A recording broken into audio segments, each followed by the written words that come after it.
Mesdames, Messieurs, bonsoir. Ravi de vous retrouver pour cette troisième édition de 100% présidentielle.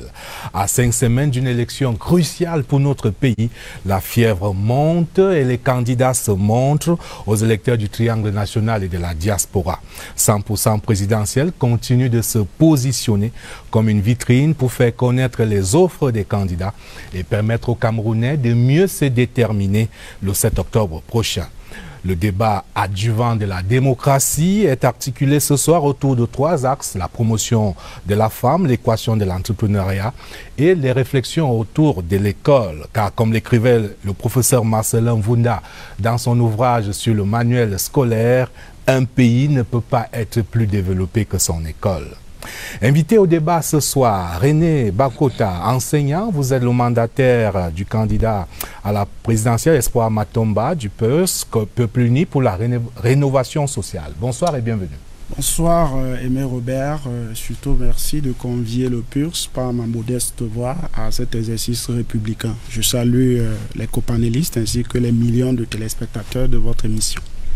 Merci. Face à vous, Banda Kani, président du nouveau mouvement populaire, mais davantage ce soir dans son costume de membre du G20. G20 comme le groupement des 20 partis politiques signataires de l'appel du 20 juillet, apportant leur soutien à la candidature du président Paul Biya. Bonsoir, M. Banda Kani.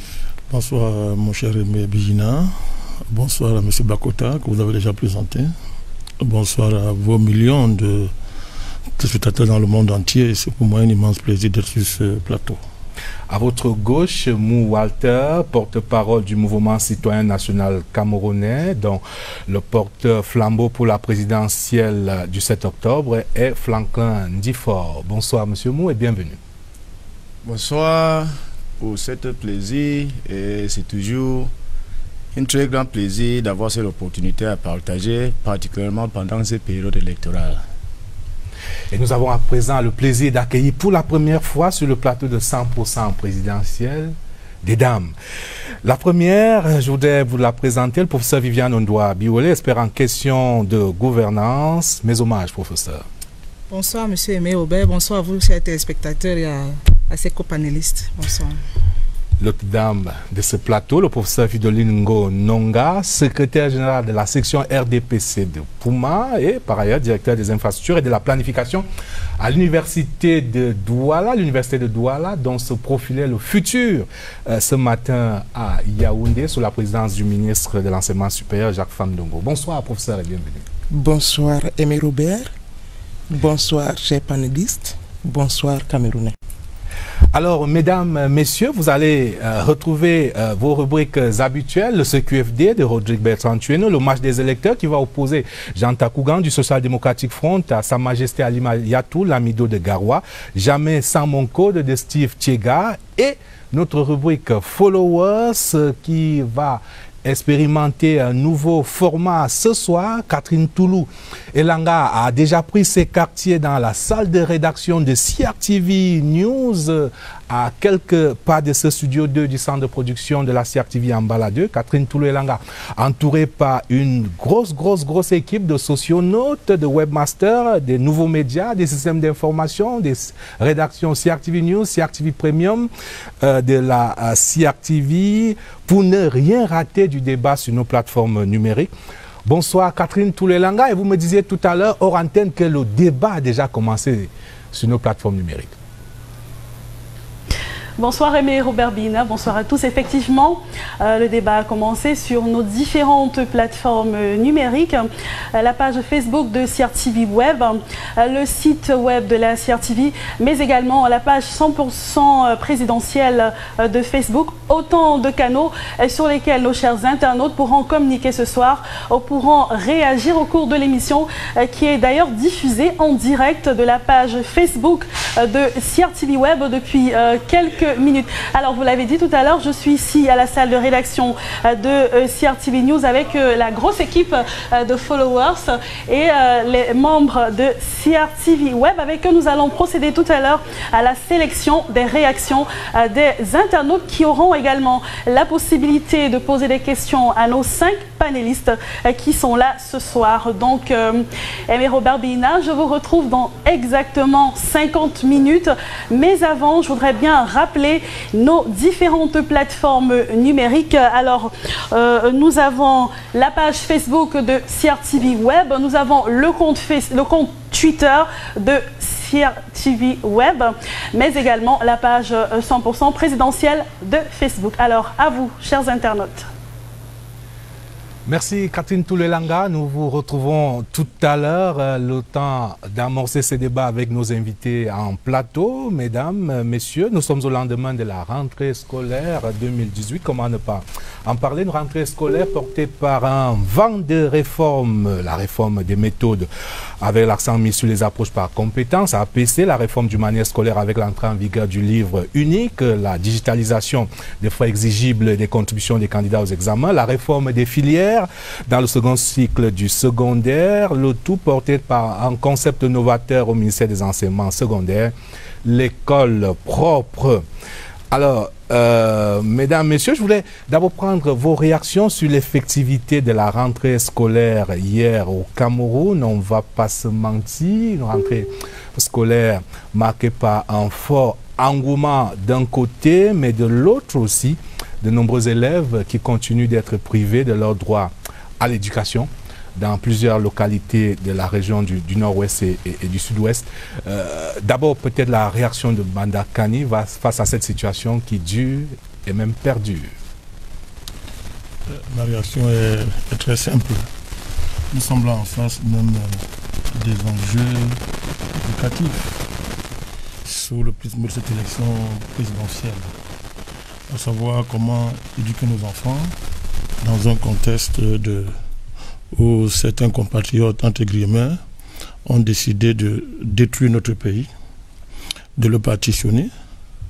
Comment éduquer nos enfants dans un contexte où les droits sacrés de nos enfants sont niés par des groupes de compatriotes, entre guillemets, j'insiste et je persiste, qui ont décidé, par des moyens violents, terroristes, d'empêcher à nos enfants de jouir de ce droit sacré, qui est le premier droit de l'homme, à savoir, parmi les premiers droits de l'homme, à savoir le droit à l'éducation.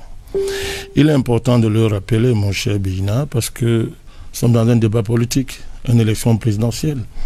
Et il faudra maintenant articuler les offres éducatives avec la capacité des acteurs à mettre ça en adéquation avec cette insécurité dans ces régions-là. Parce qu'on a vu des acteurs politiques, des forces politiques soutenir cette dynamique. Soutenir cette dynamique qui nie le droit de nos enfants à s'instruire. Donc, il y aura une question de crédibilité des offres en rapport avec les positions des uns et des autres par rapport à cette situation. Alors, je rappelle effectivement que le droit à l'éducation est consacré par l'article 26 de la Déclaration universelle des droits de l'homme qui dispose « Toute personne a droit à l'éducation ». René Bakola.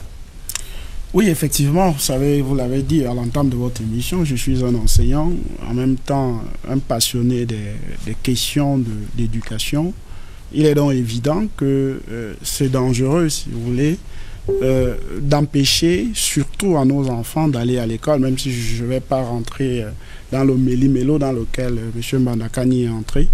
Je voudrais quand même dire que c'est à condamner vivement parce qu'il n'y a aucune raison pour qu'un enfant ne puisse pas aller à l'école au moment où il doit le faire.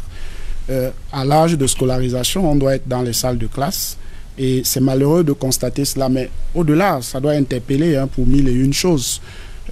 Ça interpelle les pouvoirs publics, ça interpelle les candidats à l'élection présidentielle de trouver une solution idoine à ce problème parce que les responsabilités, à mon avis, sont partagées. Monsieur, après, Mou Walters, vous vouliez placer un mot sur cette rentrée entravée pour certains de nos enfants dans certaines localités de notre pays? Je vous remercie beaucoup, monsieur Robert Bihina.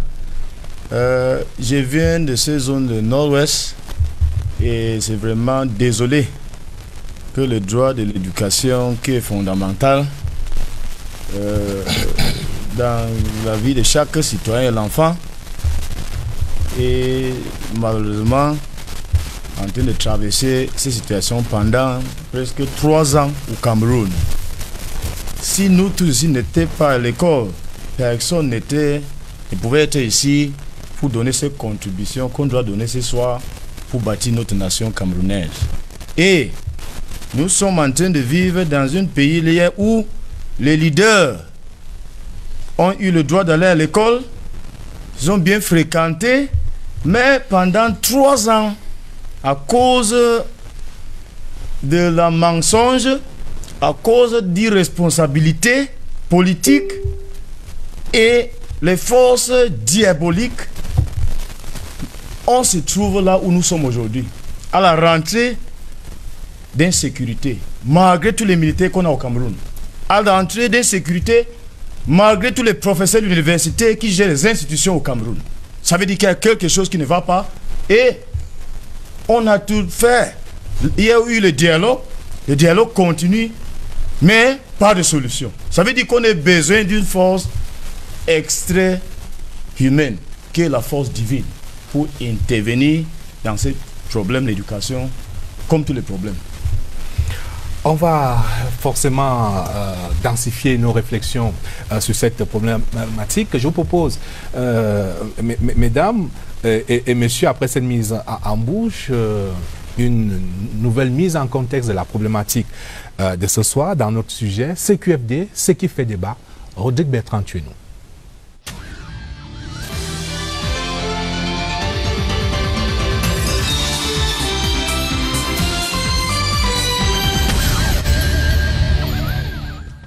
Alors que la campagne électorale n'est pas encore officiellement ouverte, plusieurs candidats à la présidentielle du 7 octobre prochain ont déjà dévoilé leur programme politique.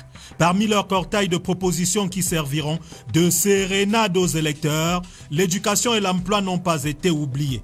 Au sujet de l'éducation, Serge Espoir Matomba estime que le système d'éducation au Cameroun doit être refondé afin d'obtenir un profil d'hommes et de femmes entrepreneurs. Avis partagé par Maurice Kamto qui a embouché lui aussi les trompettes de la réforme du système éducatif avec plus de détails.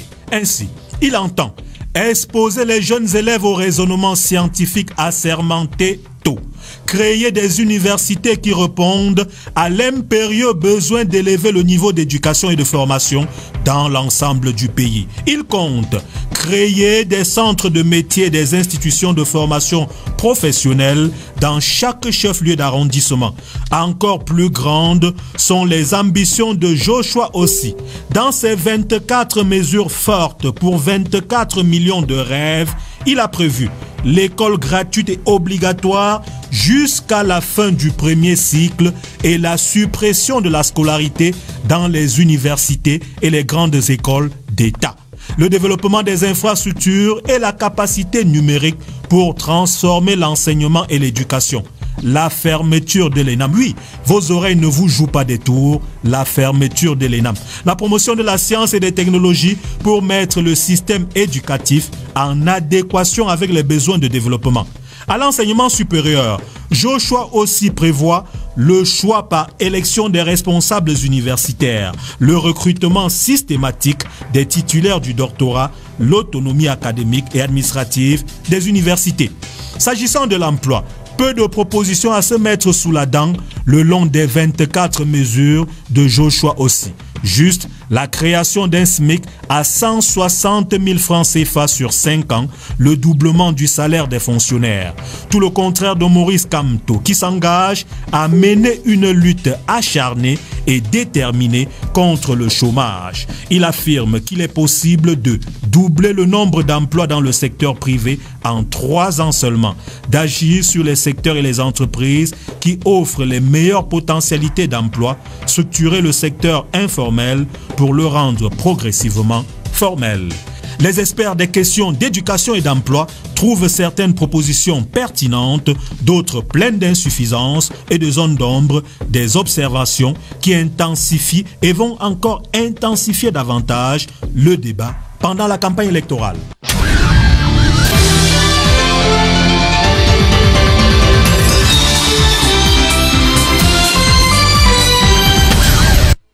C'est l'interrogation centrale du soir. Quelle école pour nos enfants dans ce contexte de rentrée avec des chiffres qui comptent, on va le voir. Dans ce tableau, le secteur éducatif au Cameroun en 2018, c'est 637 milliards de francs CFA dans le budget de l'État. C'est plus de 7 millions d'élèves de l'éducation de base et du secondaire qui ont pris le chemin de l'école hier. C'est 119 828 enseignants pour le seul secteur de l'éducation de base. C'est un taux de réussite au-dessus de la moyenne pour l'année scolaire écoulée, 56% de taux de réussite dans le secondaire, 83% de taux de réussite pour le certificat d'études primaires et 85% de taux de réussite pour le Common Entrance. Et le tout qui est adossé dans une matrice énoncée par la loi d'orientation de l'éducation du 14 avril 1998, qui articule entre autres objectifs le développement de la créativité, le sens de l'initiative, l'esprit d'entreprise, et j'en oublie. Alors, question aux mandataires des candidats ce soir, cela a été amorcé par le sujet de Rodrigue Bertrand Tueno. Qu'est-ce qu'on peut retenir comme mesure phare de votre candidat à l'élection présidentielle? D'abord, René Bakota. Alors, merci, monsieur Bina. Je voudrais dire qu'il est important de s'interroger sur la place de l'école aujourd'hui. D'ailleurs, le PUS en fait le pilier de son projet de société. Parce que pour nous, voyez-vous, il n'est pas possible de développer une nation si les fondements ou les fonds baptismaux ne partent pas de l'éducation. Alors, quelle place pour l'école? J'espère que ce sera possible de le faire. Nous avons observé 10 plaies du système éducatif camerounais ou de la politique éducative camerounaise. La première, c'est d'abord de s'interroger sur la nature de la demande de l'école aujourd'hui. Quelle est la nature de la demande de l'école? Et il faut observer deux situations. La nature du point de vue de la société. Alors, si c'est 10 plaies, je vous suggère de les énumérer, parce que si vous devez expliquer plaie par plaie, vous aurez l'émission à vous tout seul. Alors, je préfère partir en expliquant chacune des plaies. Peut-être que d'autres circonstances, on pourra expliquer le reste des plaies. C'est pas grave. Ce que je dis, je commence par la demande d'éducation. C'est la première plaie. Puisque vous me donnez l'opportunité de faire un choix, je fais le choix de partir de plaie par plaie. C'est pas un souci. Voilà. Alors, je voudrais dire que d'abord, la nature de la demande d'éducation. Vous savez que le Cameroun, la société camerounaise a besoin aujourd'hui d'un capital humain pour ce qui est de la société. En ce sens que Matomba insiste d'ailleurs là-dessus grandement sur le nouveau profil de Camerounais. Tout à l'heure, vous avez évoqué la loi du 14 avril 1998 portant orientation de l'éducation. Effectivement, il y a un objectif qui est taillé, mais qui n'est pas suffisamment précis. Nous voulons ce profil de Camerounais qui dispose des savoirs, qui dispose des humanités, qui est suffisamment critique, un profil de Camerounais qui est plutôt porté vers la création d'emplois et non l'insertion dans la fonction publique. Alors, du point de vue de la famille, aujourd'hui, les familles conçoivent l'école comme un investissement et ils aimeraient avoir un retour sur investissement. Et ce qui fait que lorsque les enfants vont à l'école, il est incongru de constater qu'après plusieurs années d'école, on se retrouve dans des situations où ils sont à la maison. La deuxième plaie, c'est le financement. Alors, parce que le financement, c'est une valeur transversale de l'éducation. Il y a d'abord, vous avez évoqué des chiffres. Vous avez parlé de 667 milliards, qui est le budget effectivement de cette année pour... 637 milliards. 637 milliards. C'est le secteur qui a absorbé le plus d'argent dans le budget de l'État. On n'a pas les mêmes chiffres parce que moi j'ai le rapport de mi-parcours de la stratégie sectorielle de l'éducation et de la formation qui est sorti le 4 juillet dernier. C'est 667 milliards qui ne représentent que 14% des dépenses publiques de l'État en matière d'éducation. Ce qui pose un problème. Même si ça reste effectivement la plus grosse part du budget de l'État. Peu importe, parce que je voudrais relever que dans ce budget, il y a au moins plus de la moitié qui rentre dans les prestations salariales, les salaires des fonctionnaires. Vous avez évoqué un certain nombre de choses. Ce qui est important en ce qui concerne le PUS, nous avons fait des propositions. En ce sens-ci que, par an, nous voulons lever 1 200 milliards de francs. Comment? Nous avons deux impôts que nous avons développés. L'impôt domestique, à l'intérieur duquel vous avez la taxation sur les produits des ressources naturelles. Nous avons évalué à 1 milliard d'unités de produits et nous avons estimé qu'en taxant 300 francs en moyenne par unité de produit, nous avons 300 milliards. La deuxième chose sur l'impôt domestique, c'est la responsabilité sociale des entreprises. Vous savez bien que toutes les entreprises ont une certaine responsabilité et nous avons taxé ça à 100 milliards. La troisième source de financement, c'est la taxation de tous les produits manufacturés et agroalimentaires. Ce n'est pas une originalité camerounaise. Les systèmes éducatifs comme l'Inde, la Finlande, qui est le meilleur système éducatif au monde, le pratique. Alors, quelle part des ressources de l'État vous voulez allouer à l'éducation? Mais lorsque nous prendrons simplement les chiffres que vous avez évoqués, 667 milliards, plus les 1200 milliards que nous avons, vous pouvez voir à peu près qu'on est au niveau de 1700, 1800 milliards, qui permet le financement donc, de toute la politique éducative suffisamment ambitieuse que nous avons développée. Même si vous ne me laissez pas partir jusqu'au bout. Oui, parce que vous devez tenir compte de ce que nous sommes 5 sur ce plateau, donc évidemment, on va permettre aux autres de réagir, notamment aux deux dames de ce plateau, qui sont par ailleurs des enseignantes. D'abord, le professeur Fidoline Ngo Nonga.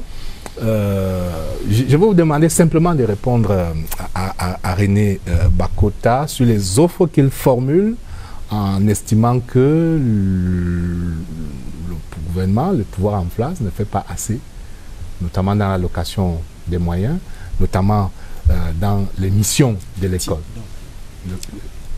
Alors, mission de l'école, je ne sais pas s'il les connaît très bien. La mission de l'école, ce n'est pas juste de former, c'est former et voir l'avenir. Il évoque le budget aujourd'hui de l'État, mais vous allez vous rendre compte que nulle part dans le monde, le budget de l'éducation n'est suffisant. Il y a quelques pays où ce budget est relativement suffisant, mais il y a toujours un manque. Manque pourquoi? Parce que l'éducation, c'est une donnée qui évolue très rapidement. L'éducation, c'est une donnée très changeante. Aujourd'hui, au Cameroun, nous qui sommes là, nous avons fait un certain nombre d'efforts et nous continuons à faire ces efforts. L'idée ici, c'est de continuer dans ces lancées, sûrement. Il évoque des taxations nouvelles. Est-ce que vous êtes fier de notre école quand vous regardez, quand vous posez un regard, vous êtes fier de cette école-là, dont vous êtes vous-même le produit? Je suis le produit de cette école, qui était une école d'hier. Et comme je viens de le dire, cette école est en pleine évolution. Je vais vous prendre un petit exemple. Quand j'entrais à l'université, il n'y avait pas d'ordinateur. Il n'y avait pas de téléenseignement. Aujourd'hui, nous avons tout cela. Donc nous sommes en pleine évolution, en pleine mutation du secteur éducatif. Et ça va continuer. Ça doit continuer pour être à la hauteur de l'école mondiale. Alors, je revenais sur la question de la taxation. C'est bien de venir sur un plateau, dire nous allons lever un impôt par-ci, un impôt par-là. Mais la faisabilité de la chose, moi, je ne la vois pas. Moi, je suis... parce que là, il veut lever l'impôt sur des ressources, comme il a dit, des ressources naturelles, qui sont par ailleurs mon domaine. Ce n'est pas facile. Parce que... Oui. Laissez-moi terminer, s'il vous plaît. Ce n'est pas facile du tout. Ce qu'il ne sait pas peut-être, c'est qu'aujourd'hui, beaucoup d'entreprises camerounaises sont engagées dans la RSE et aident l'État dans un certain nombre de missions que l'État accomplit. Ajouter de l'impôt à ces entreprises, n'est-ce pas les tuer? Alors, lever l'impôt, il a parlé de quoi tout à l'heure? L'impôt domestique. Je ne comprends pas bien ce qu'il entend par impôt domestique. Est-ce que c'est les populations rurales qui vont payer cet impôt? Est-ce que c'est les entreprises? Est-ce que c'est les PME? Il s'agit de quoi? Parce qu'il ne faut pas seulement rabâcher, dire des mots pour dire des mots. Répondez à la dame. Alors, je voudrais d'abord dire une chose au professeur directeur. Les missions de l'école, elles sont 3. Instruire, qualifier et socialiser. Ça, ce sont les 3 missions de l'école qui sont connues de façon universelle. Je n'ai pas voulu rentrer dans les débats intellectuels parce que j'estime que les Camerounais ont besoin de savoir exactement ce qu'il faut. Pour ce qui est de la taxation, je vous ai dit tout à l'heure que ce qui est proposé n'est pas une invention. En Inde, lorsque vous achetez même une simple bouteille d'eau, sur la structure du prix qui se trouve à l'intérieur, il y a des pourcentages qui repartent pour le financement de l'éducation. Lorsque je parle de l'impôt domestique, par exemple, c'est un concept qui est développé aujourd'hui dans le monde de l'éducation. C'est-à-dire qu'il s'agit d'un impôt à la fois qui rentre dans ce que vous avez appelé la responsabilité sociale des entreprises. Elles le font déjà. Oui. Elles le font, mais ce n'est pas canalisé, ce n'est pas organisé. Nous allons donc l'orienter véritablement vers le financement de l'éducation. La deuxième Et vous allez faire quoi des autres secteurs de l'économie? Vous avez posé une question, je peux répondre? Ah oui, oui. Parce qu'en fait, vous canalisez vers l'éducation. C'est vous qui relancez ici. Vous canalisez vers l'éducation et les autres secteurs de l'économie. Nous parlons d'éducation. Si nous allons sur un autre secteur, je vais vous apporter des réponses. Nous allons parler de l'entrepreneuriat tout à l'heure et je vous dirai où est-ce qu'on prendra l'argent. Deuxièmement, je voudrais dire, l'impôt sur la taxation des produits des ressources naturelles. J'ai parlé d'1 milliard d'unités de produits. Nous avons le bois, nous avons les minerais, nous avons tellement d'éléments. Nous avons pris 1 milliard d'unités. On vous dit l'unité, 1 litre de pétrole, 1 mètre cube de bois. Et nous disons, nous taxons en moyenne 300 francs. Les mécanismes sont lesquels? Simple, professeur. Nous allons créer une direction en charge de la taxation de l'éducation à la direction générale des impôts. Ok. Sinon, vous allez me poser la question, comment est-ce qu'on extrait la TVA sur les produits qu'on commercialise? Je crois que c'est ce qui est fait aujourd'hui. On va revenir à vous, madame. On va revenir à vous, madame. Arriver à une taxation improductive. Vous voulez nous amener à une taxation qui risque de ne pas être productive. Vous savez que l'excès de taxes tue l'économie. Alors, on va revenir à vous. Le temps quand même de demander à Mbanda Kani, d'où vient à votre avis quand même ce sentiment que malgré l'argent qui est injecté dans le secteur éducatif, on l'a vu en cette année 2018 par exemple, les écoles qui s'est créées à l'appel, il y a quand même une perception, par une certaine opinion, qu'il y a eu quand même un déclassement de l'école d'hier à aujourd'hui. C'est une perception que certains compatriotes ont. Oui, c'est une perception et c'est lié aussi au fait qu'il y a beaucoup de malhonnêteté dans l'analyse des phénomènes qui ont cours dans notre pays. Si on regarde l'école historiquement, on ne peut pas séparer l'école de toutes les contraintes structurelles, historiques qui pèsent sur nos pays. L'école est financée par une économie. Et il y a des contraintes historiques qui pèsent sur notre économie, qui ne dépendent pas de nos dirigeants, qui brident les capacités de nos pays à répondre aux besoins, n'est-ce pas, que la vie sociale dégage. Et ces capacités sont bridées à des dimensions très élevées. Quand on dit ça, c'est pour dire que, quand je dis ça, c'est pour rappeler mon ami Bakota. Donc je voudrais saluer l'effort que vous avez fait, n'est-ce pas, pour proposer une offre camerounaise. Mais je voudrais dire que, je voudrais vous rappeler une exigence d'honnêteté à laquelle je tiens énormément. C'est-à-dire que quand on vous écoute, votre projet va s'appuyer sur le néant. C'est une génération spontanée. Est-ce nihilo? Est-ce que vous reconnaissez qu'il y a des choses extraordinaires qui ont été faites dans ce pays depuis 1960 à aujourd'hui? La preuve de ce que je dis, c'est que nous tous ici sur cette table, nous sommes le produit de l'école camerounaise.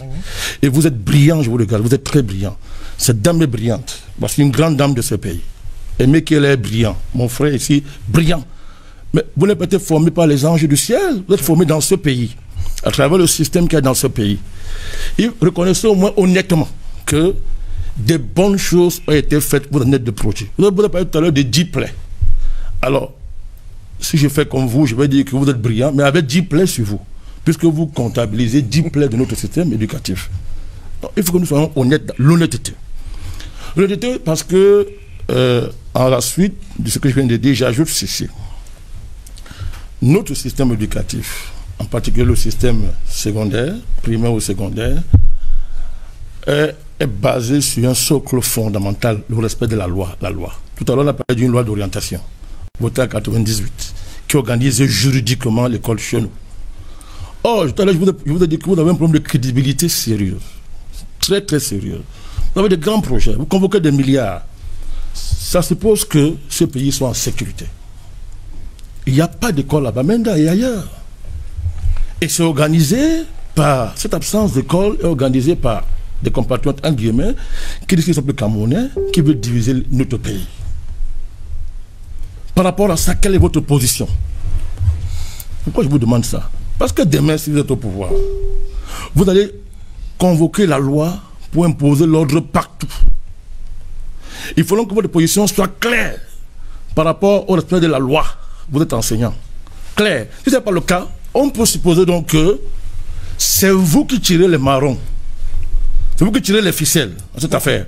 Parce qu'il faut que ça soit clair maintenant que vous, à votre niveau, je vous en prie, permettez-moi de terminer, vous, à votre niveau par rapport à la loi, vous êtes clair que vous dénoncez ce qui se passe dans ces deux régions-là où nos enfants sont privés d'aller à l'école. Mon cher, vous devez dénoncer ça. Sinon, nous pensons que vous êtes derrière ce mouvement. Parce que, dites-nous comment vous allez faire. Si vous êtes au pouvoir pour mettre la paix là-bas. Et que les enfants aillent à l'école. Comment est-ce que vous allez faire? Walter? Oui, nous sommes en train de parler de l'école dans une manière globale. Et avant de réagir, je suis conscient que cette émission est dédiée aux représentants du candidat à l'élection présidentielle 2018 que je suis. Et vous avez introduit M. Banda comme membre de G20. Je voulais vous demander si G20 c'est quel parti politique au Cameroun. Ça c'est la première chose. Et la deuxième chose, nous sommes là pas pour défendre le régime en place, comme il est en train de faire, après avoir critiqué pendant plus de 20 ans que je le suis en antenne. Sur quel motif, je ne sais pas. Nous sommes ici ce soir pour parler de l'éducation et proposer les solutions, pas pour bloquer. Madame ici a parlé de l'ordinateur. Nous sommes tous sur ce plateau, en papier. Où sont ces ordinateurs? Est-ce que voici le produit de l'informatisation du Cameroun? Voilà les journalistes avec les papiers et les bics, le vieux système d'éducation au Cameroun. Proposons ce qu'on peut faire pour sortir de ce genre de situation, pour que l'informatisation, la digitalisation soit réelle et pratique. C'est inadmissible et une honte aux Camerounais a dit ici qu'il y a les ordinateurs aujourd'hui, pourtant que nous tous, les intellectuels, marchent avec les papiers et bics à main. C'est visible. Mais c'est ce genre de choses que nous voulons changer. Et madame, c'est ce genre de choses changer, vous êtes de pendant combien d'années? On vous a essayé, vous savez, nous la construction d'une nation se fait ne sommes pas encore au pouvoir. Vous êtes au pouvoir pendant des années. Et vous ne Mais pendant des années, nous avons fait beaucoup de choses. Il l'a reconnu lui-même. À cause de la corruption, à cause des mensonges, de ne pas accepter que ce régime a échoué et vous êtes produit de ce régime. Est-ce que le régime a menti quelque part sur l'école? Et nous donner une possibilité. On nous a présenté un certain nombre de chiffres. Je vais lui répondre. Nous avons eu un certain nombre de données tout à l'heure. Est-ce qu'il y a des mensonges là? Non, je vais d'abord lui répondre. Parce que vraiment, nous sommes des intellectuels. Où sont les ordinateurs? Ça existe sérieux. Vous parlez devant un micro qui n'existait pas hier, n'est-ce pas? Et on vous entend partout au Cameroun. C'est l'évolution. Ça, c'est l'évolution. C'est le fruit de l'école. Enseignants, vous savez que l'école évolue. Vous êtes en train, madame, à annoncer aux Camerounais que pendant 36 ans, vous avez développé un micro. C'est fabriqué au Cameroun. Monsieur, nous le fabriquons au Cameroun. Monsieur, s'il vous plaît. C'est inadmissible. Je voulais proposer une solution quand même. Mon candidat du famille Franklin a confirmé que vraiment, il y a des intellectuels au Cameroun. Mais la moralisation n'existe pas au Cameroun. Je viens d'un système anglo-saxon où on fait moral education. Et dès que tu réussis en baccalauréat advanced level, avec 2 matières, with religious studies, c'est interdit à faire n'importe quel concours au Cameroun. Et on est en train de demander devant les intellectuels camerounais si moral education est un sujet à l'école et interdit comme un sujet qu'on peut utiliser pour composer l'entrée dans l'école professionnelle. On est en train d'aller où? Alors, est-ce qu'il y a la morale? Oui, Walter, on va revenir et ils vont répondre. L'un et l'autre vont répondre, mais vous convenez avec moi qu'il y a une de nos invités qui n'a encore rien dit. Et je voulais l'interroger justement sur les déclinaisons de cette loi d'orientation. Walter, l'évoquait tout à l'heure sur les différentes missions que la loi d'orientation donne à notre école, notamment donc la formation aux grandes valeurs, à la dignité, à l'intégrité, à l'honnêteté, la formation des citoyens enracinés dans leur culture, mais ouverts sur le monde, le développement de la créativité, du sens, de l'esprit d'entreprise, pour dire que l'école, comme disait le docteur Amidou Komido, sert à la fois à transformer la société, mais également à former le citoyen. Okay, merci de me passer la parole. Je vais, d'entrée de jeu, avant de répondre à la question, rappeler quelques amalgames que je ne partage pas, parce que ce que j'ai entendu là est suffisamment grave. Il parle d'intellectuels qui n'ont pas d'ordinateur, qui n'ont pas vraiment... J'imagine qu'il décrit notre scène. Parce que moi, je vis dans ce pays et je pense qu'on se connaît bien. Je ne voudrais pas rentrer dans ces détails parce que je suis interpellée et je quel parti politique? Je tenais à le dire. S'il vous plaît, une fois que je l'ai dit, je voudrais également préciser que j'ai suivi les offres qui ont été présentées. Vous venez de rappeler quelques éléments.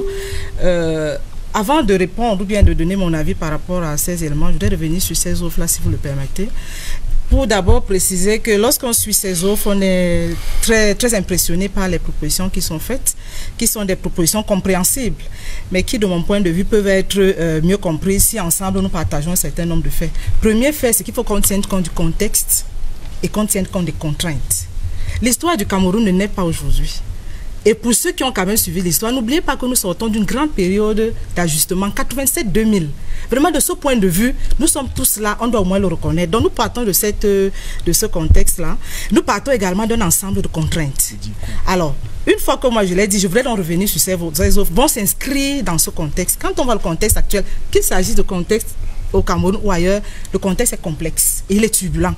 Même les prévisions à court terme, je suis bien à l'aise de suivre les taxations qui sont prévues. Je suis curieuse de voir comment ça va se réaliser. Parce qu'effectivement, il faut qu'on soit conscient que même la prévision à court terme n'est pas possible dans ce contexte turbulent. Alors, en ce qui concerne donc l'école, qu'est-ce qu'on attendrait donc de l'école? Il a parlé de l'offre sociale. On attend donc de cette école que cette école nous produise des élèves, disons des êtres humains, des citoyens qui répondent aux préoccupations de ce contexte. Et moi, je vois deux contraintes principales. Ce contexte-là nous invite tous à produire des élèves qui vont être capables d'être autonomes et d'être polyvalents. Et de ce point de vue, je voudrais encore convoquer le contexte. Quand on voit l'offre qui est présentée, on voit très mal, de mon point de vue, et moi je voudrais bien comprendre l'architecture qui est présentée. Parce que l'école, mettez-moi une métaphore, ça peut être considéré comme une autoroute. Vous prenez une autoroute, vous avez une destination.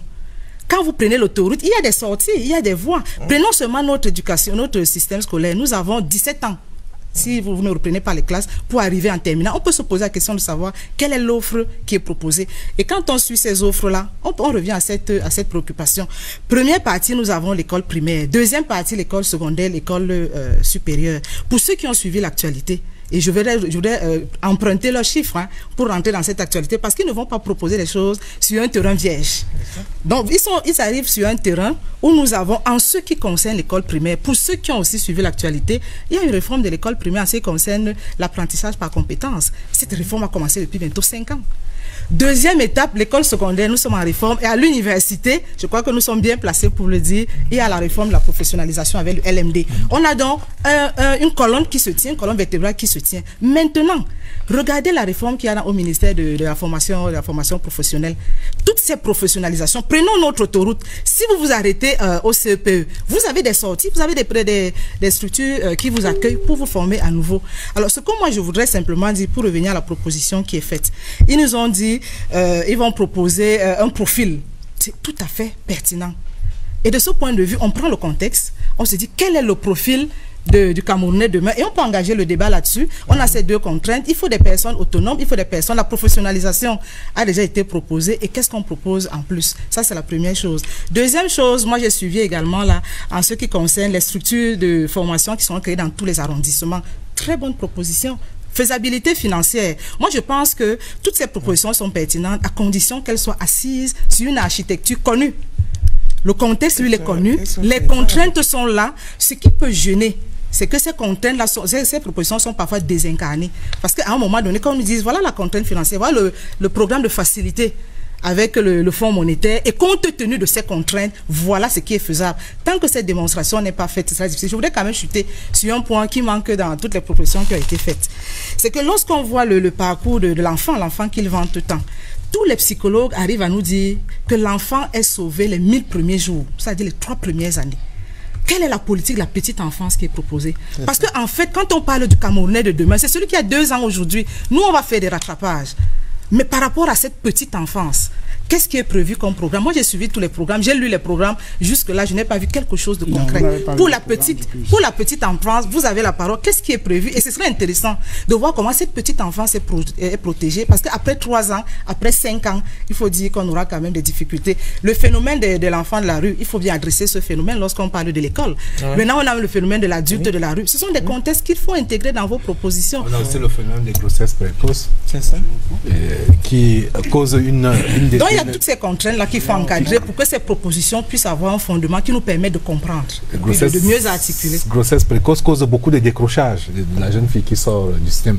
On va en reparler dans la dernière partie lorsqu'on va parler de la promotion de la femme. Alors peut-être vous répondez d'abord, René Bakouta. Ensuite, nous allons parler du virage de la professionnalisation, de la spécialisation qui se généralise en ce moment dans notre système éducatif. Alors, première chose, je crois que le professeur n'a pas lu le projet du PURS. Parce que si elle avait lu le projet du PURS, je crois qu'il y aurait beaucoup de choses qu'elle ne devrait pas dire en ce qui concerne le PURS. Je ne sais pas pour les autres candidats.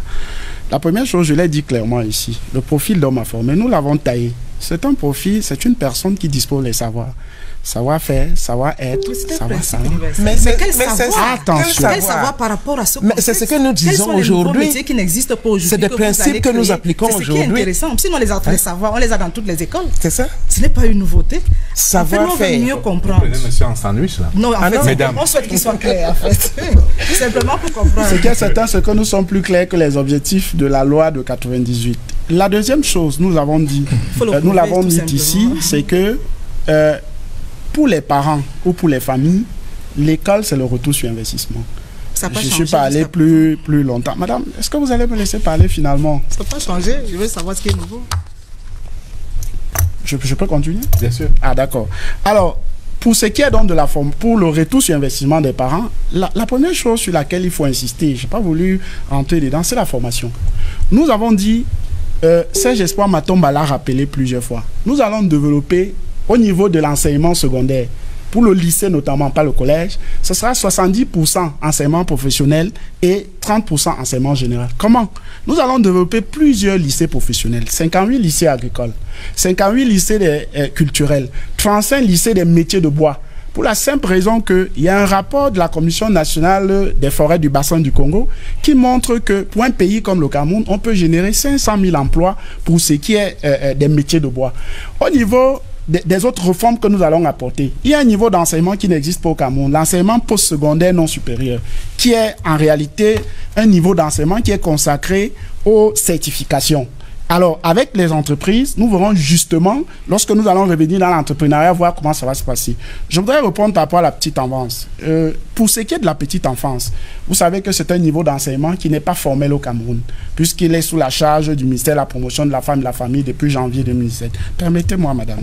Donc, c'est un niveau que nous allons introduire, ce niveau de la petite enfance, pour que, effectivement, parce que pour l'instant, les pouponnières, les hâtes garderies, ainsi que, comment vous appelez ça, j'en oublie un peu, c'est développé par le ministère de la Promotion de la Femme et de la Famille, et ce n'est réservé qu'à une certaine catégorie, soit pour les villes. Pourtant, la petite enfance, c'est un niveau d'enseignement extrêmement important parce qu'il permet de sortir l'enfant du milieu familial et le prépare pour le milieu scolaire. C'est donc un niveau extrêmement important qui doit rentrer dans le système formel, puisqu'actuellement, il n'en est pas. Et le PURS a proposé le développement justement de ce niveau d'enseignement. Le petit conseil, c'est simplement de faire un état des lieux. Je peux réagir. Alors, sur cet état des lieux, sur le virage de la professionnalisation et la spécialisation qui se généralise, qui ne tombe pas du ciel, puisque tout cela est dossé sur le document de stratégie pour la croissance et l'emploi, qui a prévu dans le secteur éducatif.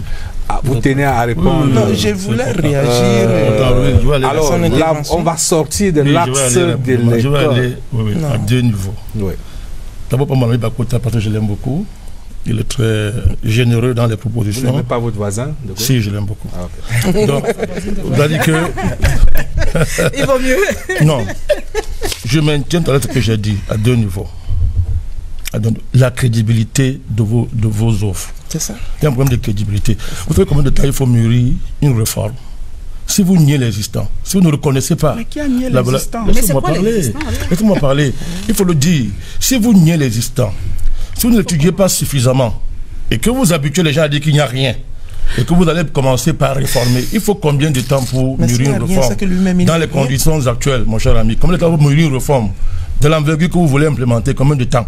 Entre-temps, vous vous appuierez sur l'existant pour enclencher la moindre réforme sérieuse en matière éducative dans ce pays, dans tous les domaines. Il vous faudra au moins 5 ans. Au moins 5 ans. Vraiment. Pendant les 5 ans, vous allez vous appuyer sur quoi? Ce que vous insultez aujourd'hui. C'est ça le devoir de l'ETT. Ce que vous insultez aujourd'hui, que vous ne voulez pas mettre à la vue des Camerounais. L'autre chose, j'insiste sur la loi. Parce que vous êtes en train de nous habituer, vous, à mépriser la loi, à la piétiner, en ne disant rien de ce qui se passe dans ces deux régions. Alors, si nous on s'habitue à ça demain quand vous serez au pouvoir, au nom de quoi vous allez nous demander d'accepter votre loi, vous? Au nom de quoi? C'est important pour l'éducation, mon cher ami. Alors, je deviens mon ami, le représentant du pasteur. Je termine. Vous voyez, il m'a interpellé, il demande qu'est-ce que le jeu va. Mon cher frère. Quel parti politique? C'est le nom d'un parti politique aux représentants de quel candidat? Parce que cette émission est dédiée pour les candidats ou leurs représentants. Je veux donc vous répondre. Je comprends que vous découvrez la politique à la faveur de votre candidat lui-même qui découvre la politique.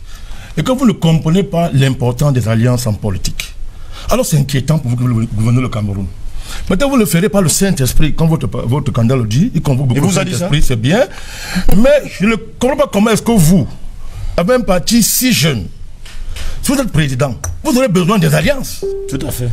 Alors, si moi, je vous avais soutenu, est-ce que vous me direz ce que vous êtes en train de me dire? J'aurais besoin des Camerounais. Est-ce que si je vous avais soutenu, vous avez dit ce que vous avez dit ce que vous avez dit. Il faut qu'on soit sérieux. Si vous voulez diriger le camp, vous devez comprendre ce qu'on appelle. C'est quel parti politique? C'est un ensemble de partis qui soutient le président Biya.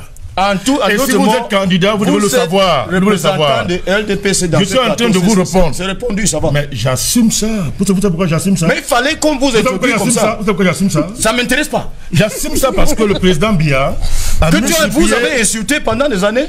Je peux continuer. Subitement, quel changement? Parce que vous ne comprenez pas le système d'alliance. C'est dur pour un débutant en politique. J'ajoute ceci. Idiots qui ne changent pas. J'ajoute ceci.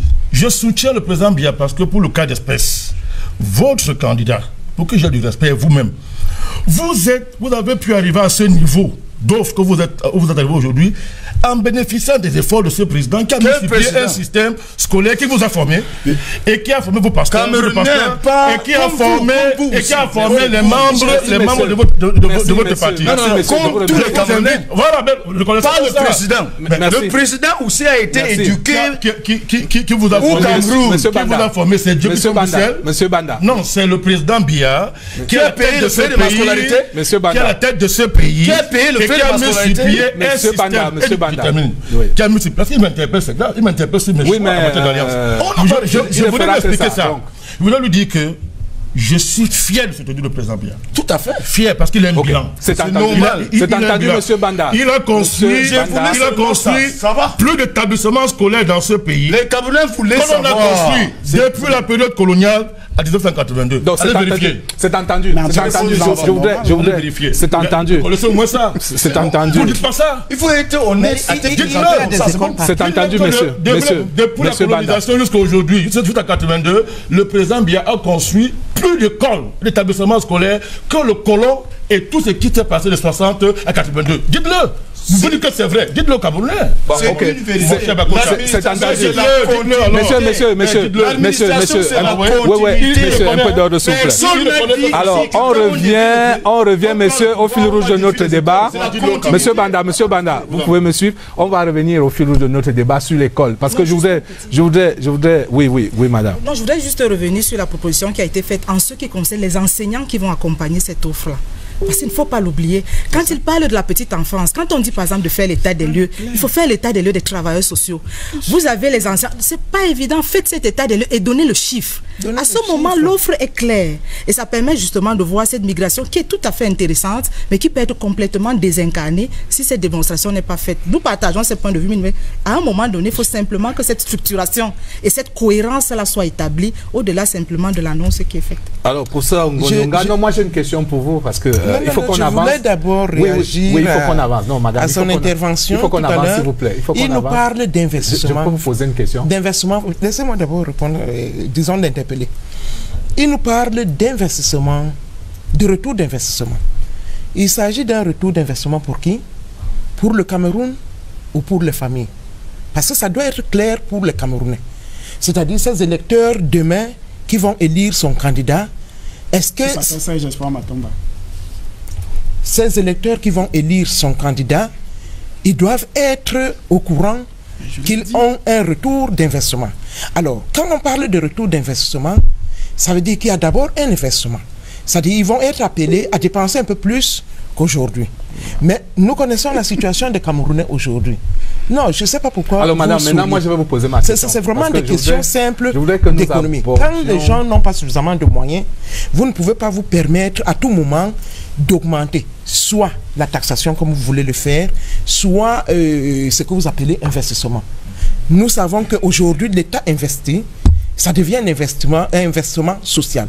C'est-à-dire l'État investit pour nous tous. Comme le G20 le disait tout à l'heure, ça permet à tous les Camerounais d'évoluer. Et je l'ai dit à l'entame de mon intervention, l'école aujourd'hui est en train de muer, est en train de se transformer. Qui va lentement, va sûrement. Nous avons aujourd'hui un certain nombre d'acquis que vous ne pouvez pas nier, monsieur. Alors, madame, document pour la stratégie document de stratégie pour la croissance et l'emploi a prévu justement un juste équilibre entre l'enseignement général et l'enseignement technique. On voit bien le mouvement qui est enclenché. Il y a même comme une accélération, cette généralisation de la spécialisation, de la professionnalisation. Mais il reste que l'enseignement technique est toujours considéré par un certain nombre d'acteurs comme un peu le parent pauvre. L'enseignement technique qui représente à peu près 20% dans nos ordres d'enseignement. Qu'est-ce qu'on fait pour accélérer les réformes, pour accorder à l'enseignement technique et professionnel sa juste place? Accélérer les réformes, je crois que nous sommes dans cette lancée. Vous prenez les 3 niveaux d'enseignement, y compris l'enseignement professionnel du MINEFOP. Nous sommes dans cette lancée aujourd'hui. Alors, Madame Biolay le disait tout à l'heure, il faut aller, et je l'ai dit moi-même, il faut aller sûrement, il nous faut des investissements. Je commence par le niveau supérieur. L'enseignement supérieur est en pleine professionnalisation. Quand vous prenez toutes les universités du Cameroun, vous prenez Maroua, vous prenez Bamenda, Beya, pour rappeler je sais pas la mémoire des noms, Bamenda, Beya, reste des universités ouvertes. Aujourd'hui encore, nous avons des écoles là-bas, nous parlons professionnalisation. Nous venons à Yaoundé, nous parlons professionnalisation. Nous sortons du Mont Fébé où l'université de Douala a fait valider son plan stratégique qui est centré à 90% sur les équipements, parce que mais il faut justement, c'est là où je vais en venir, c'est là où je parlais de contraintes, c'est-à-dire il faut aller sûrement. Les équipements de professionnalisation coûtent extrêmement cher. Vous voyez les centres du MINEFOP qui sont installés depuis 3 ans, un centre ne coûte pas moins de entre 7 milliards et 9 milliards. Ça coûte cher. Notre économie reste relativement une économie fragile. Ok, c'est entendu. Non, je n'ai pas encore fini, s'il vous plaît. Vous ne finirez jamais, madame. Non, je n'ai pas encore fini. Alors, on va revenir à vous. Non, je n'ai pas encore fini, s'il vous plaît. Vous chutez vraiment. Nous allons à la professionnalisation. Vous avez donc la professionnalisation dans toutes les universités de l'enseignement supérieur. cette professionnalisation va également dans les formations qu'on disait hier, formations molles ou sciences molles. Alors, vous avez la professionnalisation au niveau secondaire. Vous avez la professionnalisation au niveau du primaire. C'est entendu. Non, je voudrais entendre, oui, vous l'avez dit et redit, c'est entendu, la professionnalisation se généralise. J'aimerais entendre l'offre du PULS sur le rattrapage, l'enseignement technique pour qu'on ait des plateaux techniques adéquats. Qu'est-ce que vous proposez? Alors, je voudrais dire que premièrement, permettez-moi, parce que M. Bandakani, il revient sur une question. Je crois qu'on nous a donné un conducteur de débat qui portait sur 3 thématiques. Si on parlait de la question anglophone, d'ailleurs, si vous suivez bien les BIA, vous allez sur notre position clairement sur cette question.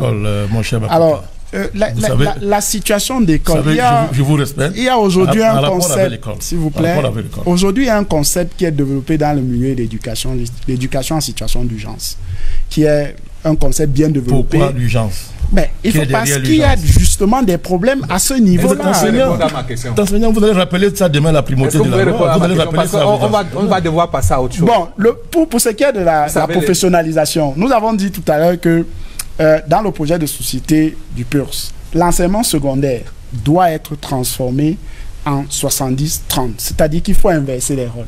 Parce qu'effectivement, on a besoin des ressources, on a besoin des personnes qui savent faire quelque chose. Et j'ai cité ici quelques, si vous voulez, lycées professionnels que nous allons développer. Autre chose que je voudrais rappeler, il y a un niveau d'enseignement post-primaire non secondaire. Ce niveau d'enseignement qui est aujourd'hui développé par les SAR et les SM.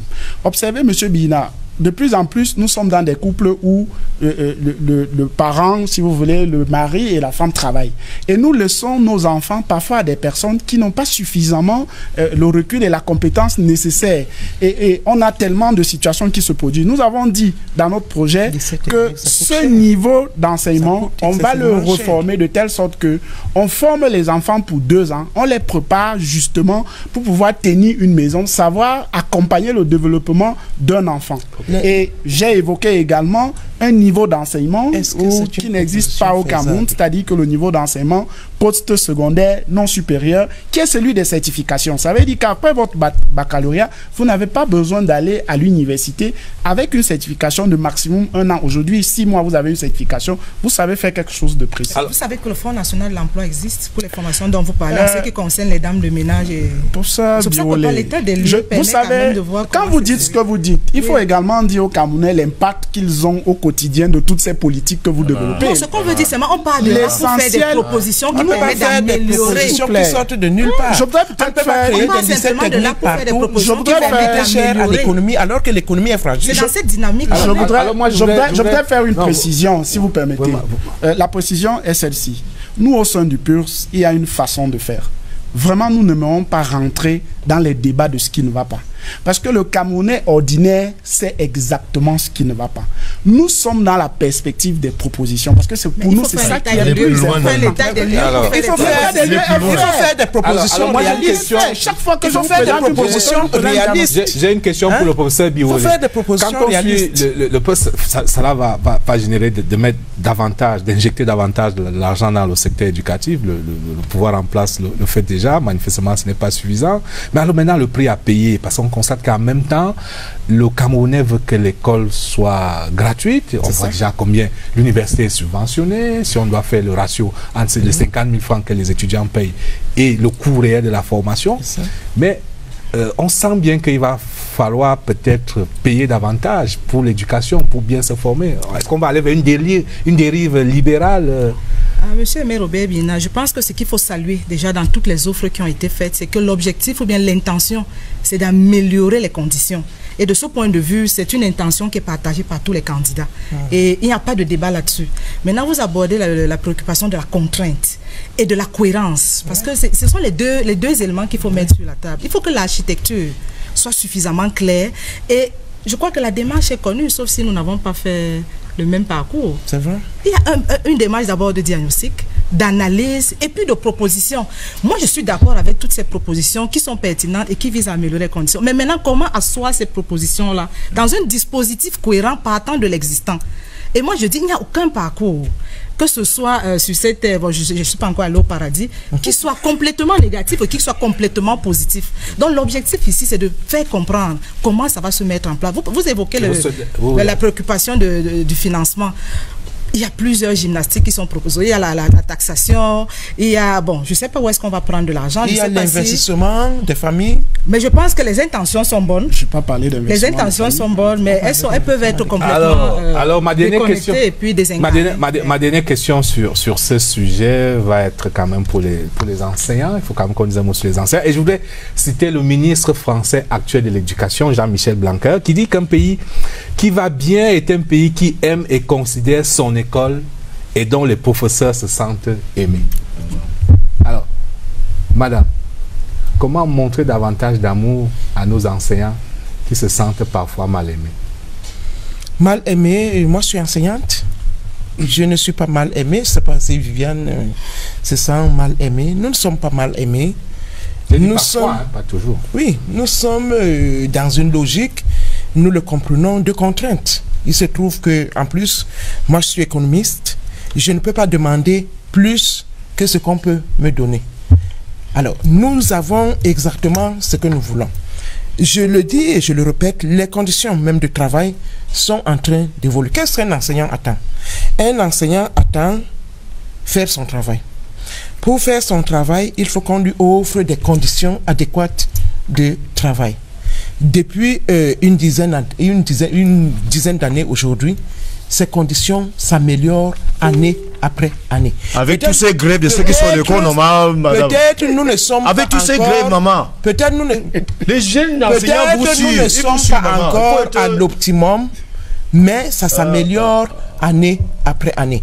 Et il faut également dire qu'un enseignant ne doit pas nécessairement tout attendre. Pour améliorer ses conditions, il ne doit pas tout attendre de l'État. On améliore soi-même ses conditions et on est aimé. Je n'ai pas encore fini.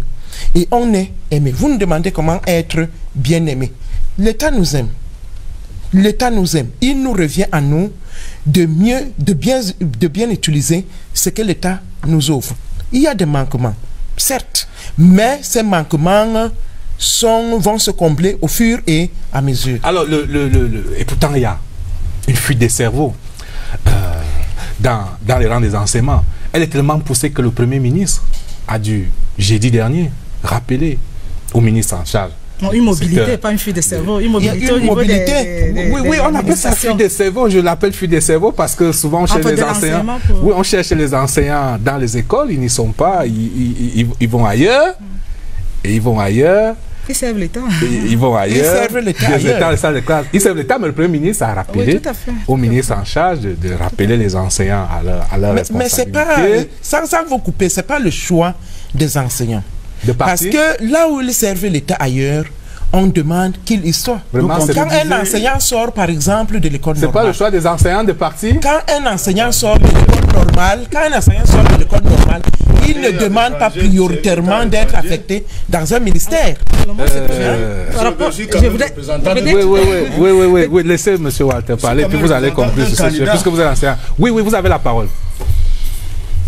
Peut-être c'est parce que je ne cause pas le français bien. Maman, oui. Permettez-moi de parler un peu en anglais. Peut-être que je ne me comprends pas. Oui. I want to tell you that maybe your working condition is the best. And I have watched students who graduate from ENS very well being pumped water by military on the streets of Yaoundé because they have waited for 2 years, 3 years, they have been posted, no salary.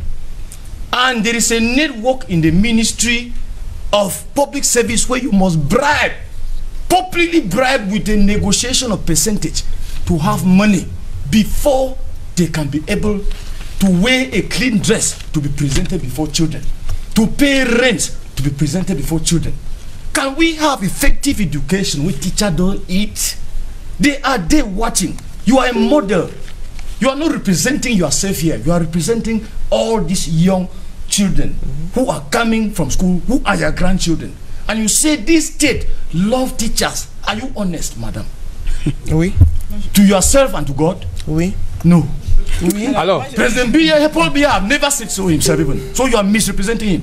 Okay. Let's believe there are problems and we'll look for solutions. Ok. Alors, on sort du sujet sur les enseignants. Moi, je voulais insister sur ces enseignants. Je recite ce ministre français qui dit qu'un pays qui va bien, c'est un pays qui aime et considère son école et dont les professeurs se sentent aimés. Comment faire pour que, mesdames, les enseignants et les enseignants, il y a notre enseignant sur le plateau, qu'on puisse vous aimer davantage? Ce n'est pas seulement l'État, même la communauté éducative. Moi, je pense que pour ne pas faire beaucoup d'amalgame, c'est qu'il a évoqué, on peut avoir tout un autre débat sur la fonction publique, les procédures, etc.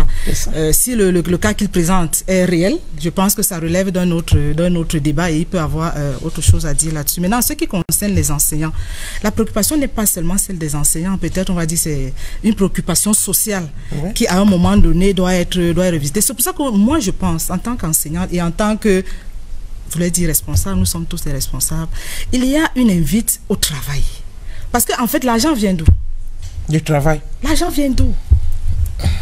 L'argent vient du travail. C'est pour ça que toutes ces offres sont intéressantes. Parce qu'à un moment donné, derrière ces offres, on se rend compte qu'il y a du travail pour produire de la richesse. Et après, on peut parler de la répartition de la richesse.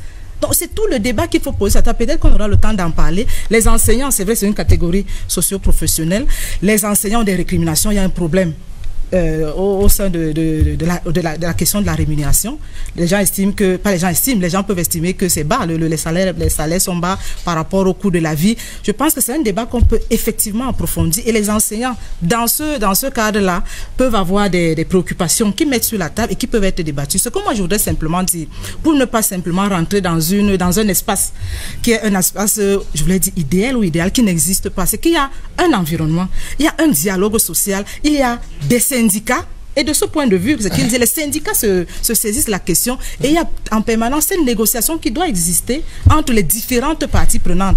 Et c'est une question qui est permanente. Existe. Alors, ce dialogue existe. Ce dialogue existe. C'est pas parfait, mais ce dialogue doit permettre on va sortir par là, par ce dialogue qui existe, qui doit se perpétuer, qui doit se poursuivre dans le contexte général du dialogue social au Cameroun. Je vous propose, messieurs, de regarder ce sujet, le match des électeurs, dans la rubrique C'est mon choix, avec un face-à-face entre le Lamido de Garoua, Ali Mayatou, et le ministre de l'Éducation du chef de cabinet du SDF, Jean Takungan.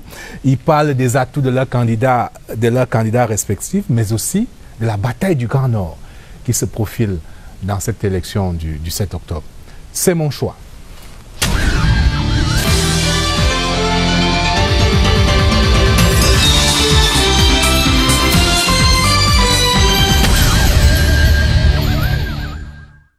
Il a 1, la jeunesse.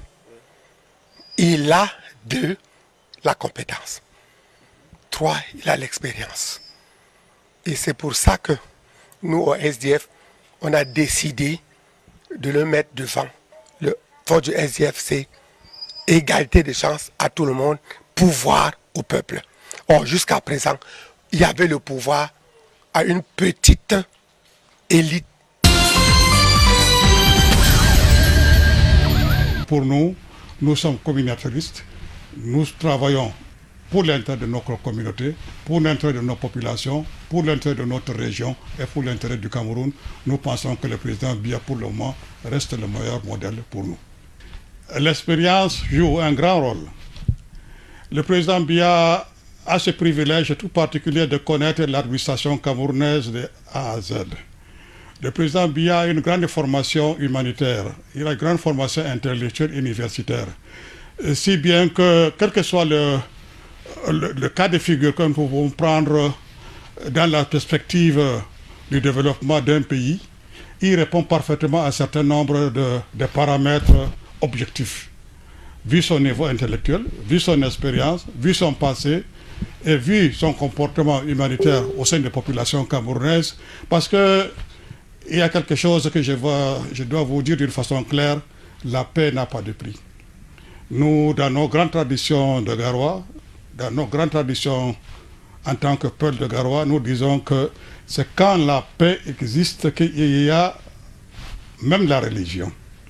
On ne peut pas prier, aller à l'église, on ne peut pas aller à la mosquée, on ne peut pas aller au champ, on ne peut pas aller à l'usine s'il n'y a pas la paix. Donc ces messieurs incarnent en quelque sorte cette paix que nous espérons tous. Ce qui est le plus surprenant, c'est que c'est maintenant que les gens découvrent que le Grand Nord existe. Frundi a fait 15 tours du Cameroun. Avant tous ces gens-là, il a toujours commencé par le Grand Nord. Il a fait le tour du Grand Nord, il a fait le tour du Cameroun 15 fois. Donc si nous partons dans le Grand Nord maintenant, c'est tout simplement pour consolider tout ce que nous avons fait depuis au moins 15 ans. Pendant que les gens se mettent à Kosseri, ils font un tour de Kosseri jusqu'à Ngaoundéré le même jour et ils croient qu'ils ont les militants. Il y a des gens qui y sont depuis très longtemps, depuis 15 ans, depuis 20 ans, c'est ce que nous faisons. Lorsque nous remontons là-bas, nous ne faisons pas des campagnes spectaculaires. Les gens nous connaissent depuis 15 ans, depuis 20 ans, depuis 30 ans. Nous sommes avec eux et ils nous connaissent et nous venons vers eux. Et nous ne faisons pas du folklore. Oui, c'est tout à fait normal que les uns et les autres commencent à s'intéresser à cette partie du Nord. Donc ils descendent pour expliquer leur programme à quelques amis, à quelques attaches ou à quelques points focaux qui sont créés sur le tas. C'est tout à fait louable. Et je crois que ce sont des choses à encourager pour l'épanouissement général du citoyen. Nous avons eu le privilège historique de connaître le président Paul Biya bien longtemps. Nous avons eu le privilège de travailler avec lui pendant longtemps. Quand le président Biya a accédé au pouvoir en 1982, lorsqu'il a été à Garoua, lui-même a répété l'homme du Nord, l'homme de la parole donnée et l'homme d'honneur. Donc notre engagement est très lointain par rapport au président de la République. Pour vous dire que combien de populations de Garoua restent fidèles à leurs engagements premiers.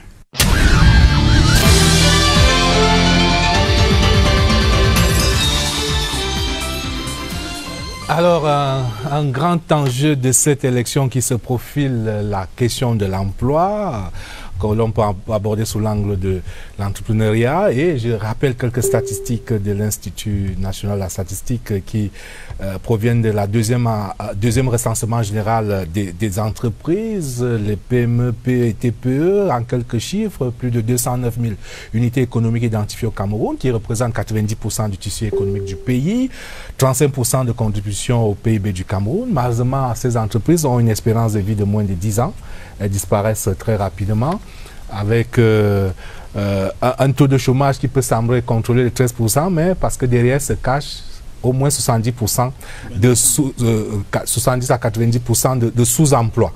Et donc, avec également un fait, les agents publics, la fonction publique emploie 322 000 personnes à ce jour, et la fonction publique n'a pas vocation à absorber donc tous ces diplômés de l'enseignement secondaire et de l'enseignement supérieur, d'où la nécessité de s'auto-employer de plus en plus et créer des emplois.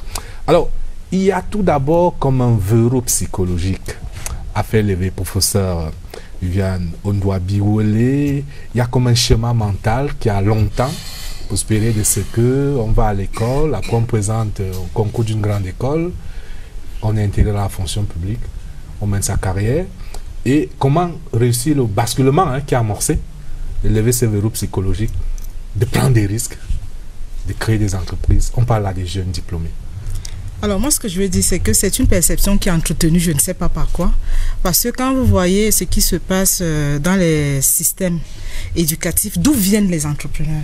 En fait, les entrepreneurs, dans un premier temps, sont d'abord récupérés à la fin du secondaire. Regardez ce qui se passe dans les lycées.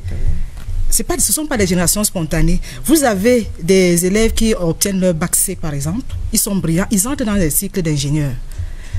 Dès qu'ils sortent des cycles d'ingénieurs, ils peuvent créer leur entreprise ou être recrutés. Donc déjà dans le dispositif scolaire, donc, pour dire que l'école produit des entrepreneurs, comme également la société peut avoir d'autres filets pour produire des entrepreneurs. Donc la préoccupation ici, lorsqu'on voit ce qui se passe, même dans notre environnement, je ne sais pas si vous suivez ce qui se passe dans les lycées, regardez dans les grandes écoles, dans les grands collèges, que ce soit votre, que ce soit Liberman, que ce soit, où vont les brillants qui sortent en terminale? Tous ceux qui ont les mentions, ces personnes vont très souvent à l'étranger dans les cycles d'ingénieurs, formés dans les cycles d'ingénieurs. Il y en a qui vont à Polytechnique, il y en a qui vont dans les écoles professionnelles. Sortis des écoles professionnelles, certains créent des entreprises. Donc la préoccupation, c'est quel est le dispositif de détection et de captation de ces potentiels entrepreneurs. Parce qu'en réalité, moi je voudrais qu'on fasse tout de suite une petite différence entre l'entrepreneuriat et le simple emploi. Lorsqu'on parle d'entrepreneuriat, il faut que ce soit clair. C'est vrai qu'il y a plusieurs, et vous avez d'ailleurs insisté sur la prise de risque, la prise de risque, la détection d'opportunités, etc. Lorsque vous voyez le tissu économique tel que vous avez présenté l'espérance de vie de moins de 10 ans, on peut questionner la qualité de ces entreprises-là. Si nous sommes dans les entreprises de nécessité, si nous sommes dans les entreprises de suivi, il faut dire que dans tous les cas, ça reste très fragile. Donc la préoccupation en termes d'offres des partis politiques ici, c'est de voir finalement quel est le type d'emploi qui est présenté. Quel est finalement en termes de dispositifs mis en place. Vous l'avez vu encore, quand on parle d'entrepreneur, il y a l'entrepreneur, il y a l'entreprise et il y a l'environnement de l'entreprise. Et justement, selon l'Institut national de la statistique, ces entreprises créent peu d'emplois décents. N'absorbe pas suffisamment la main-d'œuvre qualifiée, d'où la pertinence de ce problème. Et je vais donc requérir l'offre du PURS. Écoutez, je pense que le gros problème dans ce pays, parce que l'entrepreneuriat est l'une des choses qui existent bel et bien dans le document de stratégie de la croissance et de l'emploi, le problème c'est la confiance. Parce que le professeur le relève, il y a plein de jeunes qui sont porteurs de projets. Mais le gros problème, c'est le financement. C'est-à-dire que les banques aujourd'hui sont tellement frileuses qu'elles n'accordent pas facilement des financements aux projets. Peut-être du fait de l'immaturité de ces projets-là. Il y a donc un besoin d'accompagnement de ces entreprises, dont l'intervention de l'État. Et d'ailleurs, le PURS l'a dit. Serge Espoir Matomba a annoncé 5 millions d'emplois en 5 ans, dont 1 million d'entreprises. Comment ça va se passer? Vous avez déjà évoqué là tout à l'heure les travaux qui ont été faits par l'INS, c'est-à-dire que les entreprises ont été recensées. Ça veut dire que sur la base de ce recensement, il y a une catégorisation des besoins de ces entreprises. Mais là encore, il faut faire ce qu'il a appelé, attribuer aux banques un fonds de garantie de souveraineté de 100 milliards par an, qui doit permettre effectivement aux banques de prêter à ces entreprises-là pour qu'elles puissent s'installer dans tous les secteurs d'activité, que ce soit ce qu'on appelle aujourd'hui les start-up, que ce soit dans tous les domaines d'activité, parce qu'il y a un véritable besoin de consommation latent au sein de notre société. Ces entreprises ont besoin de ces accompagnements. Ça veut dire quoi? Au-delà même de cela, il faut créer un environnement fiscal suffisamment attractif. Et c'est pour ça que nous avons dit au sein du PURS que aujourd'hui... Si vous allez lever d'autres impôts. Bien sûr. Mais écoutez, j'ai l'impression que vous voulez donner l'impression aux Camerounais que ce sera dans la facilité qu'on va devoir développer ce pays, ou on va rester tel qu'il est là parce que rien n'est possible d'être fait. Non, je suis désolé. Vraiment, c'est pas, en tout cas, c'est pas la perspective que nous avons. Je disais tantôt donc que aujourd'hui la taxation, l'impôt sur les sociétés, c'est de 30% depuis 2014. Le principe chez nous, c'est de réduire progressivement cet impôt jusqu'à 10%, mais à condition que les entreprises puissent financer. Mais l'État va récupérer cet argent de deux façons. D'abord, lorsque vous avez des emplois, des personnes qui travaillent, elles consomment plus. Ça veut dire que la TVA est un processus par lequel on récupère cet argent.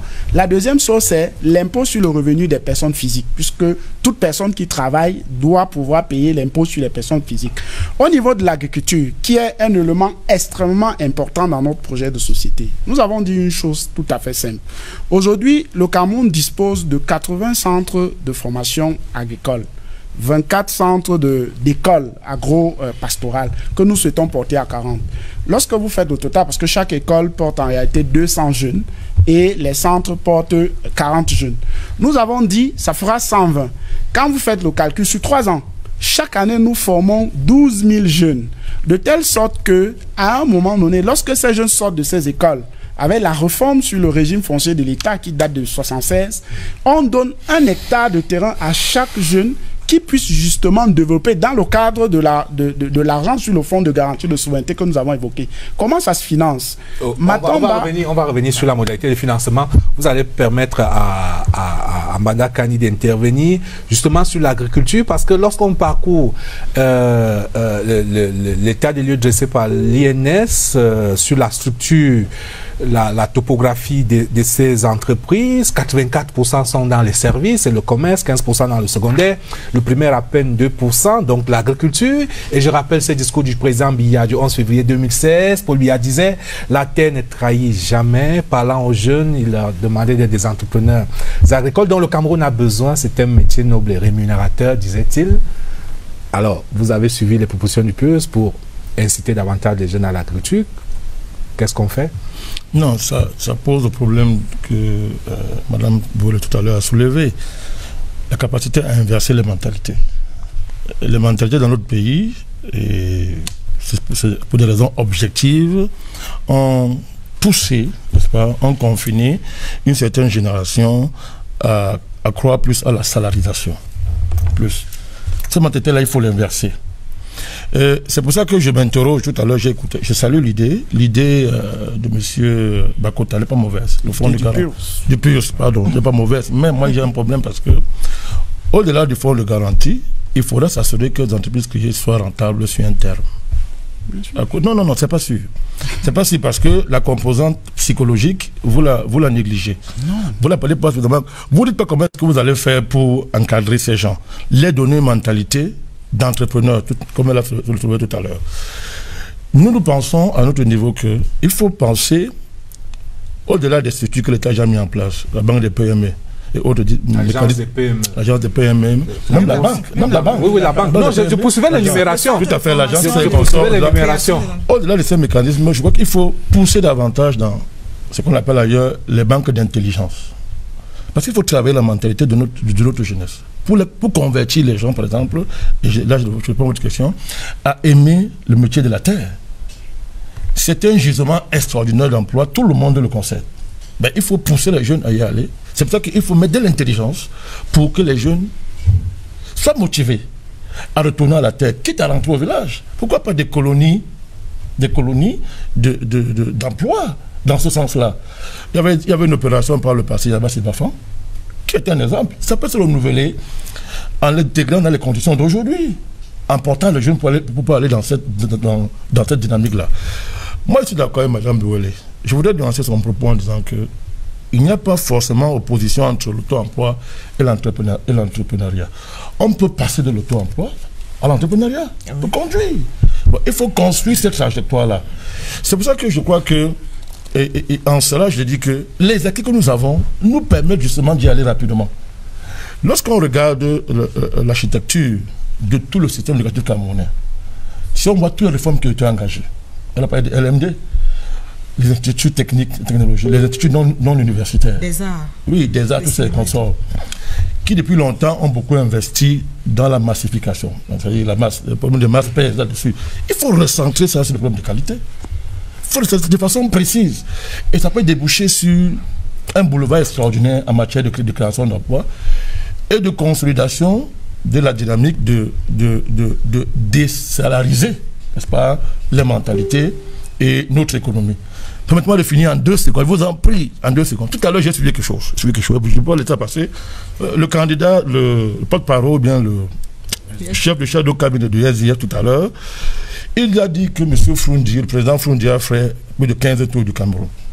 Il n'a pas dit le candidat aux yeux au choix. Il ne parle pas du candidat, il parle du président du parti qui n'est pas candidat. C'est très grave. Tout à l'heure, je vais parler de la crédibilité. Le SDF n'est pas sur ce plateau. Non, je parle. Quel est votre problème? Est-ce que SDF, vous êtes parmi le G20? Non, la crédibilité. Je parle. Non, c'est inadmissible. Vous m'interpellez. Vous m'empêchez de parler. Voilà. C'est le désordre total. Vous l'amenez partout là où il part. Monsieur Walter, vous m'empêchez de parler. Non. Je vous dis pourquoi. Je suis cohérent. Sur ce plateau, on a parlé de. J'ai insisté sur la crédibilité. Est-ce que SDF est parmi votre J'espère que vous êtes crédible vous-même. Vous ne pouvez pas. Il y a un problème, mon cher Aimé Biya. Les gens écoutent. C'est l'élection présidentielle. Si M. Ozio Choua, par un miracle, était élu, entre lui et Froundi, qui va gouverner le Cameroun? Puisqu'on voit le chef de cabinet nous dire, non, il a dit lui-même que, on lui pose une question, au lieu que nous parle du candidat, il parle du président du parti. C'est important pour les gens qui vont voter de voir le problème sérieux de crédibilité que cela pose. Ok, c'est entendu. J'aimerais entendre Walter sur ces propositions, les propositions de votre candidat sur cette problématique d'entrepreneuriat. Yes. he talks of people going agriculturally to the farms. In the northwest and southwest, people don't stay home. Which farm can we go there in the midst of insecurity? Can you practice effective agriculture with whole? J'ai eu le Masters 2 en droit. Vous? Oui. Et je rentre au village chez moi pour battre avec mes petits sœurs sur les petits champs que mon papa a laissé avant de mourir. Parce que le chef de l'État a dit qu'on rentre au champ pour pratiquer l'agriculture. Depuis l'école primaire jusqu'à l'université, on n'a jamais eu une matière appelée agriculture dans la salle. Je commence où? Ceux qui sont en train de créer ce désordre, en train de lutter, les sécessionnistes, c'est les générations sacrifiées de ces gens d'actes. Je suis entouré par les professeurs de l'université qui sont venus pour l'amphi, pour faire le cours magistral. Nous sommes ici pour la politique. Après toutes ces analyses, ce qui m'intéresse, tant qu'un homme politique, qui peut voter pour moi à cause de tel bon programme d'action, ce qui m'intéresse. On a besoin de parler d'industrialisation. Et à l'école primaire, nous avons appris les facteurs necessary for the location of industries. Est-ce qu'on peut créer une entreprise là où l'électricité n'existe pas? Là où il n'y a pas de route? Là où l'énergie est inexistante? On parle de quel entrepreneuriat où? Dans quel milieu? Au Cameroun? Comment on peut... Tous ces cours que le professeur a donné, on a tous suivi ça dans l'amphi. Ça nous amène où? Zéro l'emploi. Les bons diplômes, sans l'emploi. On veut travailler. Il faut agresser ces jeunesses. Voilà la proposition du candidat. Ok. Professeur, vous répondez? Moi, il s'est adressé à elle. Moi, je voudrais dire, retourner à l'agriculture, oui, c'est la base de notre développement. Et je voudrais dire à ce lui, il a parlé des facteurs de production. Vous laissez passer? Je vais y revenir, s'il vous plaît.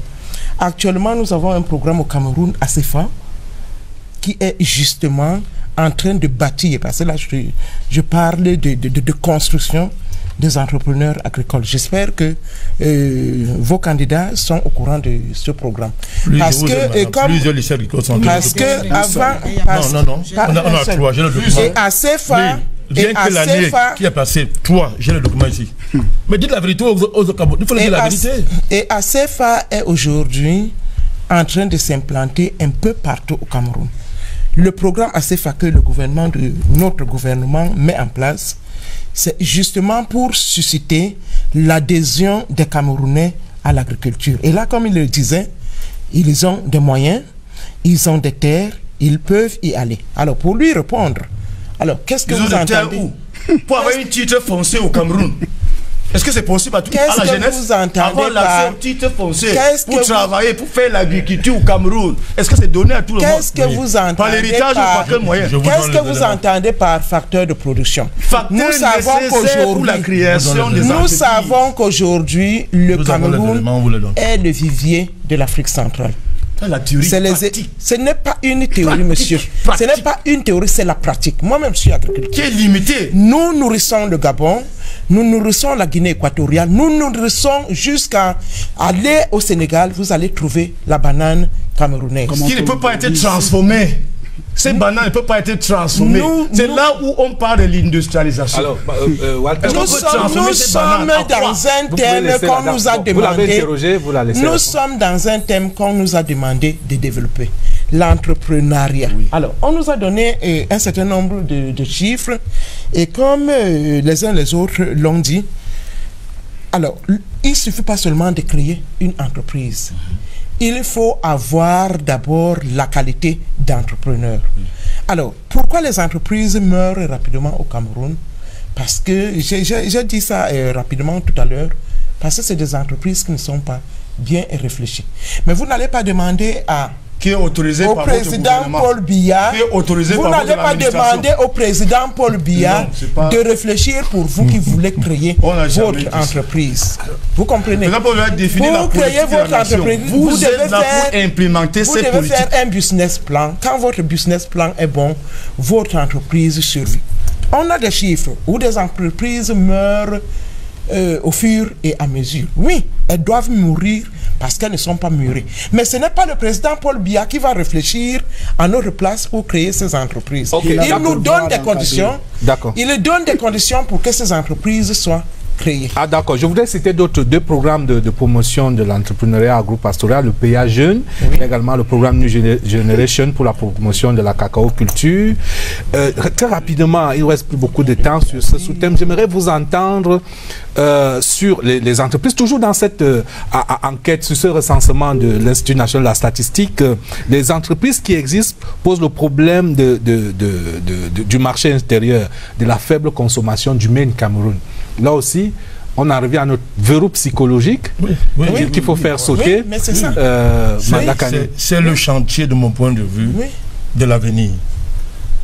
Inverser cette mentalité. Tout à l'heure, j'ai dit que l'assiette des réformes qui a été conduite ici par l'État, dans tous les domaines, que ce soit l'université.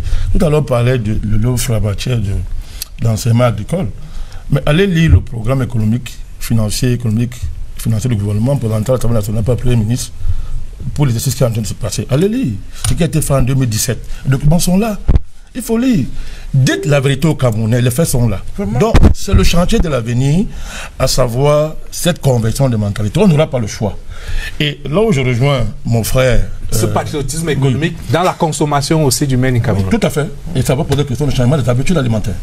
Tout ça aussi, toujours ça. Là où je rejoins, c'est qu'il faut, c'est quelque chose qu'il faut développer davantage. Au-delà de ce qui est déjà fait dans nos enseignements, cette dimension psychologique. Dans un pays comme la Chine, on apprend aux enfants l'économie dès l'école secondaire. On vous apprend l'économie, comment créer une entreprise. Il faut inscrire ça sérieusement dans le programme. Nous encourageons déjà, il faut le dire, les incubateurs d'entreprises qui sont en voie de généralisation dans tous les universités du Cameroun, l'université d'État du Cameroun. Ça, il faut le dire. Oui, il faut le dire. Oui. C'est en voie de généraliser. C'est une réponse. C'est une réponse par rapport à ça. Je voulais quand même terminer en disant, moi, c'est quand même surpris de voir que mon frère Walter est candidat à l'élection présidentielle. Et son programme, c'est la dénonciation. C'est bien, mais vous proposez quoi aux Camerounais? Vous dénoncez tout, moyen terme, mais à aucun moment vous le... Voilà, la dérive est là. La dérive est là, la dérive est là. Tout le monde a entendu, la dérive est là, vous voyez? Ok, messieurs.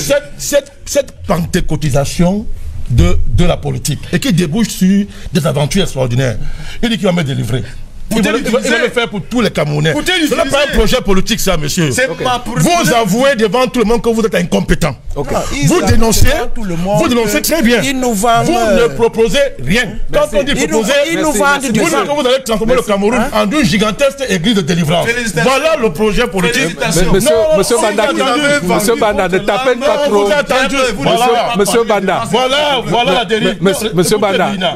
C'est important. C'est important pour les gens qui nous regardent. Merci. Voilà l'offre politique d'un candidat. Il nous vend du Voilà.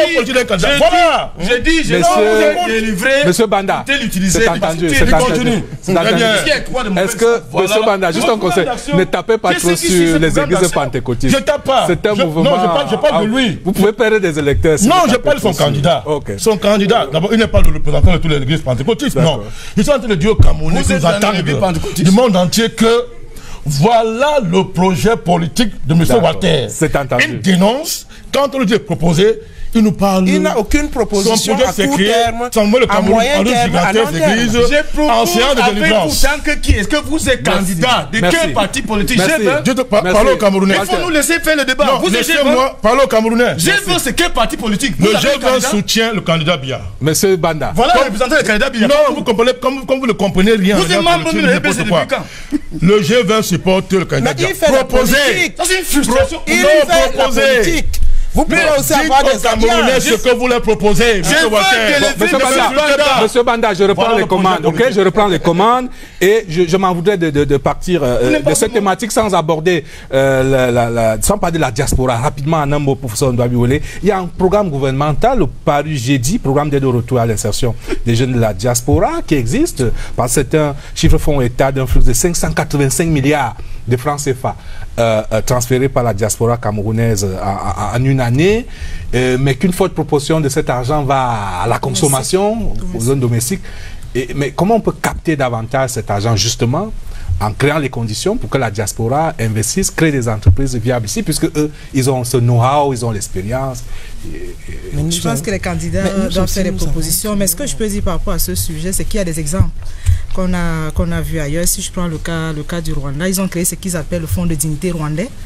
Et c'était un fonds qui était géré justement par le public et dans les secteurs productifs. Maintenant, revenons au Cameroun, on a les emprunts obligataires qui sont également une modalité qui est mise en place, qui concerne aussi bien les Camerounais qui vivent au Cameroun que ceux qui vivent ailleurs. Donc c'est déjà un dispositif qui permet aux Camerounais de la diaspora de contribuer à l'économie. Lorsqu'on lance un emprunt obligataire, il n'est pas circonscrit aux Camerounais qui est résident au Cameroun. Je crois que c'est un dispositif qui peut être actionné justement pour que cet argent ne soit pas simplement injecté. Merci. Le débat se poursuit également sur nos plateformes numériques et je voudrais mettre le cap sur la salle de rédaction de CRTV News où nous attend Catherine Toulou et Langa. Catherine Toulou et Langa qui nous attend dans cette salle de rédaction de CRTV News. Alors je la cherche en post-select, je ne la vois pas. Je voudrais qu'on me rassure que la connexion est établie avec la salle de rédaction de CRTV News. Et en effet, on voit là un certain nombre de nos collègues, des nouveaux médias, de la DSI, de CRTV Premium et donc de CRTV News également qui collectent donc pour nous toutes ces réactions, ces contributions sur les réseaux sociaux. Catherine Toulou Elanga, elle est là, elle est connectée. Bonsoir Catherine. J'imagine que vous avez enregistré beaucoup de réactions ce soir. Vous en avez sélectionné quelques-unes pour nous. Rebonsoir. Rebonsoir Aimé Robert Bina. Comme vous pouvez le constater, l'éducation constitue une véritable préoccupation pour les Camerounais. C'est un sujet majeur qui déchaîne les passions depuis le début de cette émission sur nos différentes plateformes numériques. Alors très rapidement, puisque l'émission tire à sa fin, nous allons lire quelques réactions de nos chers internautes. Alors nous commençons par Paul Géo qui nous dit: pour résoudre un problème, il faut d'abord l'identifier. Combien d'établissements scolaires publics y a-t-il au Cameroun et combien en faut-il pour permettre aux jeunes Camerounais d'avoir accès à l'éducation décente? Parce qu'ils n'ont pas de programme, ils ne peuvent pas le savoir, ils vont simplement épiloguer sur le contenu des programmes scolaires en oubliant que c'est par les infrastructures que tout commence. Une autre réaction d'Adrien Zambou qui nous dit que seule l'éducation pourra garantir la cohésion sociale et la prospérité du Cameroun, offrir à chacun la possibilité de se réaliser grâce à une école plus juste et plus soucieuse. Une autre réaction de Edgar Fontigny sur le thème 1 de l'émission qui concerne évidemment l'éducation. Il nous faut une école davantage professionnelle et qui accorde une grande place à la multidisciplinarité et la transdisciplinarité. Ouh là là, des termes assez compliqués. Des sciences exactes comme des sciences sociales. Et à propos, il faut féliciter la possibilité de l'intégration dans les plus brefs délais des titulaires des bacs littéraires à Polytech de Yaoundé. Et puis cette autre réaction de Mbarkoutou Mamata. La réaction s'adresse aux professeurs expertes de gouvernance. On ne forme pas les citoyens pour un contexte, on éduque pour bâtir chez les Camerounais les fondamentaux qui permettent de faire face à tous les contextes présents et futurs. C'est une réaction qui s'adresse au professeur Ondoa Biwele. Le contexte et les contraintes sont passagers, mais la vision éducative d'un État doit être structurelle et supracontextuelle. Aline Garcella-Bissa nous dit « J'ai une simple proposition. Alors commençons à enseigner l'histoire du Cameroun aux Camerounais et puis le reste viendra seul. Voilà le problème de l'école au Cameroun. » Voilà, Aimé Robert Bina, les réactions de nos chers internautes qui sont toujours en direct de Facebook, CRTV Web. là, vous avez relayé des réactions, mais y a-t-il quelques questions de quelques internautes à adresser à certains de nos invités ce soir? Effectivement, il y a quelques questions que nous avons pu sélectionner pour l'émission ce soir. La première est celle de Pierre Chamberlain qui demande que propose le RDPC pour améliorer l'éducation au Cameroun. Je pense que la question est adressée au professeur Fridolin Nonga. Elle a noté, peut-être pouvez-vous relayer toutes les questions et puis nos invités vont répondre en un tour de table. D'accord, alors je vais tout simplement reprendre la première question. Que propose le RDPC pour améliorer l'éducation au Cameroun? La seconde question s'adresse également au professeur Fridolin Ngononga. Êtes-vous fier de notre école aujourd'hui? C'est une question qui a d'ailleurs été posée à l'entame de l'émission par vous, Aimé Robert Bina. Et voilà, on va d'abord se contenter de ces deux questions. Alors vous répondez, madame? Vraiment en un mot. Hein. En un mot, qu'est-ce que nous proposons pour améliorer l'éducation au Cameroun? C'est ce que nous faisons actuellement. Nous allons professionnaliser et améliorer cette professionnalisation pour la grande employabilité et l'insertion des jeunes. Parce que la finalité de l'éducation, c'est l'emploi. Il faut que l'étudiant, il faut que l'élève, il faut que le jeune qui est formé puisse s'assumer lui-même dans le futur. Donc, le RDPC, on a vu les chiffres tout à l'heure. Nous n'allons pas parler d'écoles qui vont continuer à être créées. Merci. Nous allons investir dans le profil. Nous allons investir dans la professionnalisation. C'est une continuité. Merci, merci. Alors, Catherine... Est-ce que je suis fier de notre école aujourd'hui? Oui, oui, vous l'avez dit, vous allez répondre par l'affirmative. Disons, je réponds par l'affirmative en disant que hier, l'école était ce qu'elle était. Elle a donné ses résultats. Nous sommes les produits de cette école. Mais l'école de demain sera encore meilleure. Ok, merci. Catherine, je reviens à vous pour un mot de conclusion. Oui, peut-être une dernière question adressée au professeur Ondoa Biwele. Le Cameroun est l'un des pays les plus lettrés d'Afrique. On peut donc dire que sur le plan éducatif, notre pays est en santé, évidemment. La question est donc celle de savoir quel est le sort des citoyens une fois sortis de l'école. Vous répondez, professeur? Ben, ce qu'il faut dire, c'est qu'il y a plusieurs voies possibles. Lorsque vous sortez d'école, il y a des choix que vous faites. Si nous prenons les différents parcours, nous n'avons pas le temps de passer à travers tous ces parcours. Nous avons un ensemble d'opportunités. Lorsqu'on parle d'emploi, en fait, il s'agit de tous les emplois, aussi bien dans le secteur public que dans le secteur privé. On a parlé de l'auto-emploi. Donc, lorsque vous sortez de l'école et lorsque vous avez construit un parcours, il y a des opportunités qui s'offrent. Je pense que les conseillers d'orientation, parce qu'il faut dire qu'il y a des métiers justement qui accompagnent les élèves dans ce processus de décision, et les conseillers d'orientation peuvent effectivement donner un ensemble de solutions. Mais ce qu'il faut dire en termes d'opportunités qui s'offrent également, on a parlé de l'entrepreneuriat, malheureusement on n'a pas eu le temps de creuser les différents secteurs également qui sont porteurs. C'était une préoccupation, on n'a pas eu le temps de creuser parce qu'il y a des niches, d'emploi.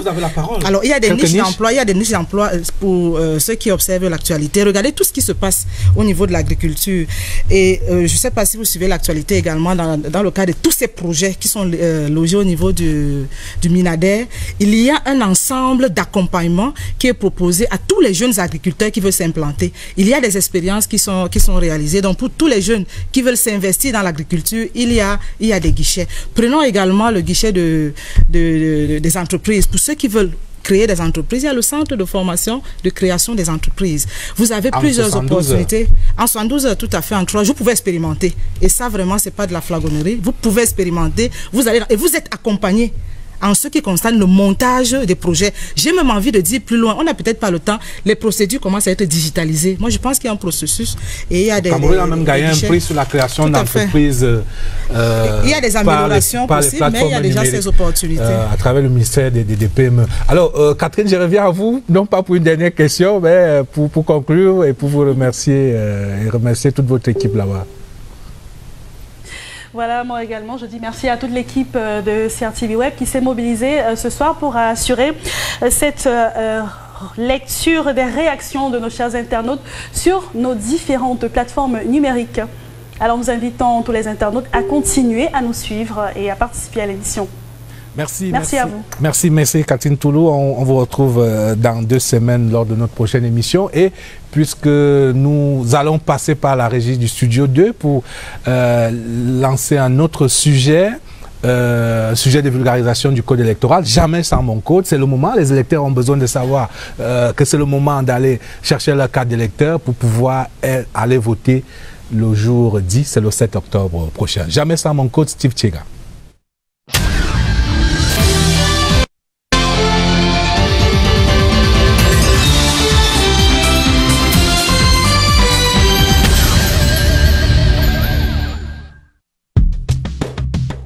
Du texte de loi à la carte d'électeur qui fait foi, c'est un visa pour les urnes. Voici le circuit d'une carte qui donne le pouvoir aux citoyens. Choisir le prochain président de la République parmi ces 9 candidats retenus par le Conseil constitutionnel le 16 août dernier. Appel au vote motivé par ces affiches qui ont battu campagne pour le retrait de la carte d'électeur. Elles ont parlé à tous les citoyens camerounais âgés de 20 ans au moins. Seule la carte d'identité nationale suffisait pour s'inscrire et avoir droit à une carte d'électeur biométrique et unique. Comment ça marche? Première étape, la conception, comme le prescrit l'article 84 du Code électoral. Tout électeur inscrit reçoit une carte électorale biométrique sur laquelle figurent ses noms, prénoms, date et lieu de naissance, filiation, profession, lieu de résidence, photo, empreinte digitale. Des données biométriques qui rendent la carte unique et permanente, notamment l'empreinte digitale reconnaissable par ses crêtes, les deltas, les bifurcations et les terminaisons. Chaque empreinte possède jusqu'à 90 points de ce type. Et en cas de renouvellement des cartes électorales ou de nouvelles inscriptions sur les listes, la distribution des cartes a lieu dans les 40 jours avant le scrutin du 7 octobre. Selon l'article 85, c'est le rôle des commissions chargées du contrôle de l'établissement et de la distribution des cartes électorales. Si davantage, vous ne retirez pas votre carte jusqu'à la date du scrutin, pas de panique. Sachez qu'elle sera déposée dans le bureau de vote où vous êtes appelé à jeter votre bulletin dans l'urne. Et elle y restera jusqu'à la clôture du scrutin. Les cartes non retirées sont comptées par la commission. Ensuite, elles sont mises sous pli, cachetées et apportées au démembrement communal d'Elections Cameroun avec le procès verbal des opérations. Et si vous avez des questions, d'autres difficultés à retirer votre carte d'électeur, Elecam est connecté à l'instant avec le message de sa campagne vers les urnes. Votre carte d'électeur, c'est votre pouvoir. Bon à savoir.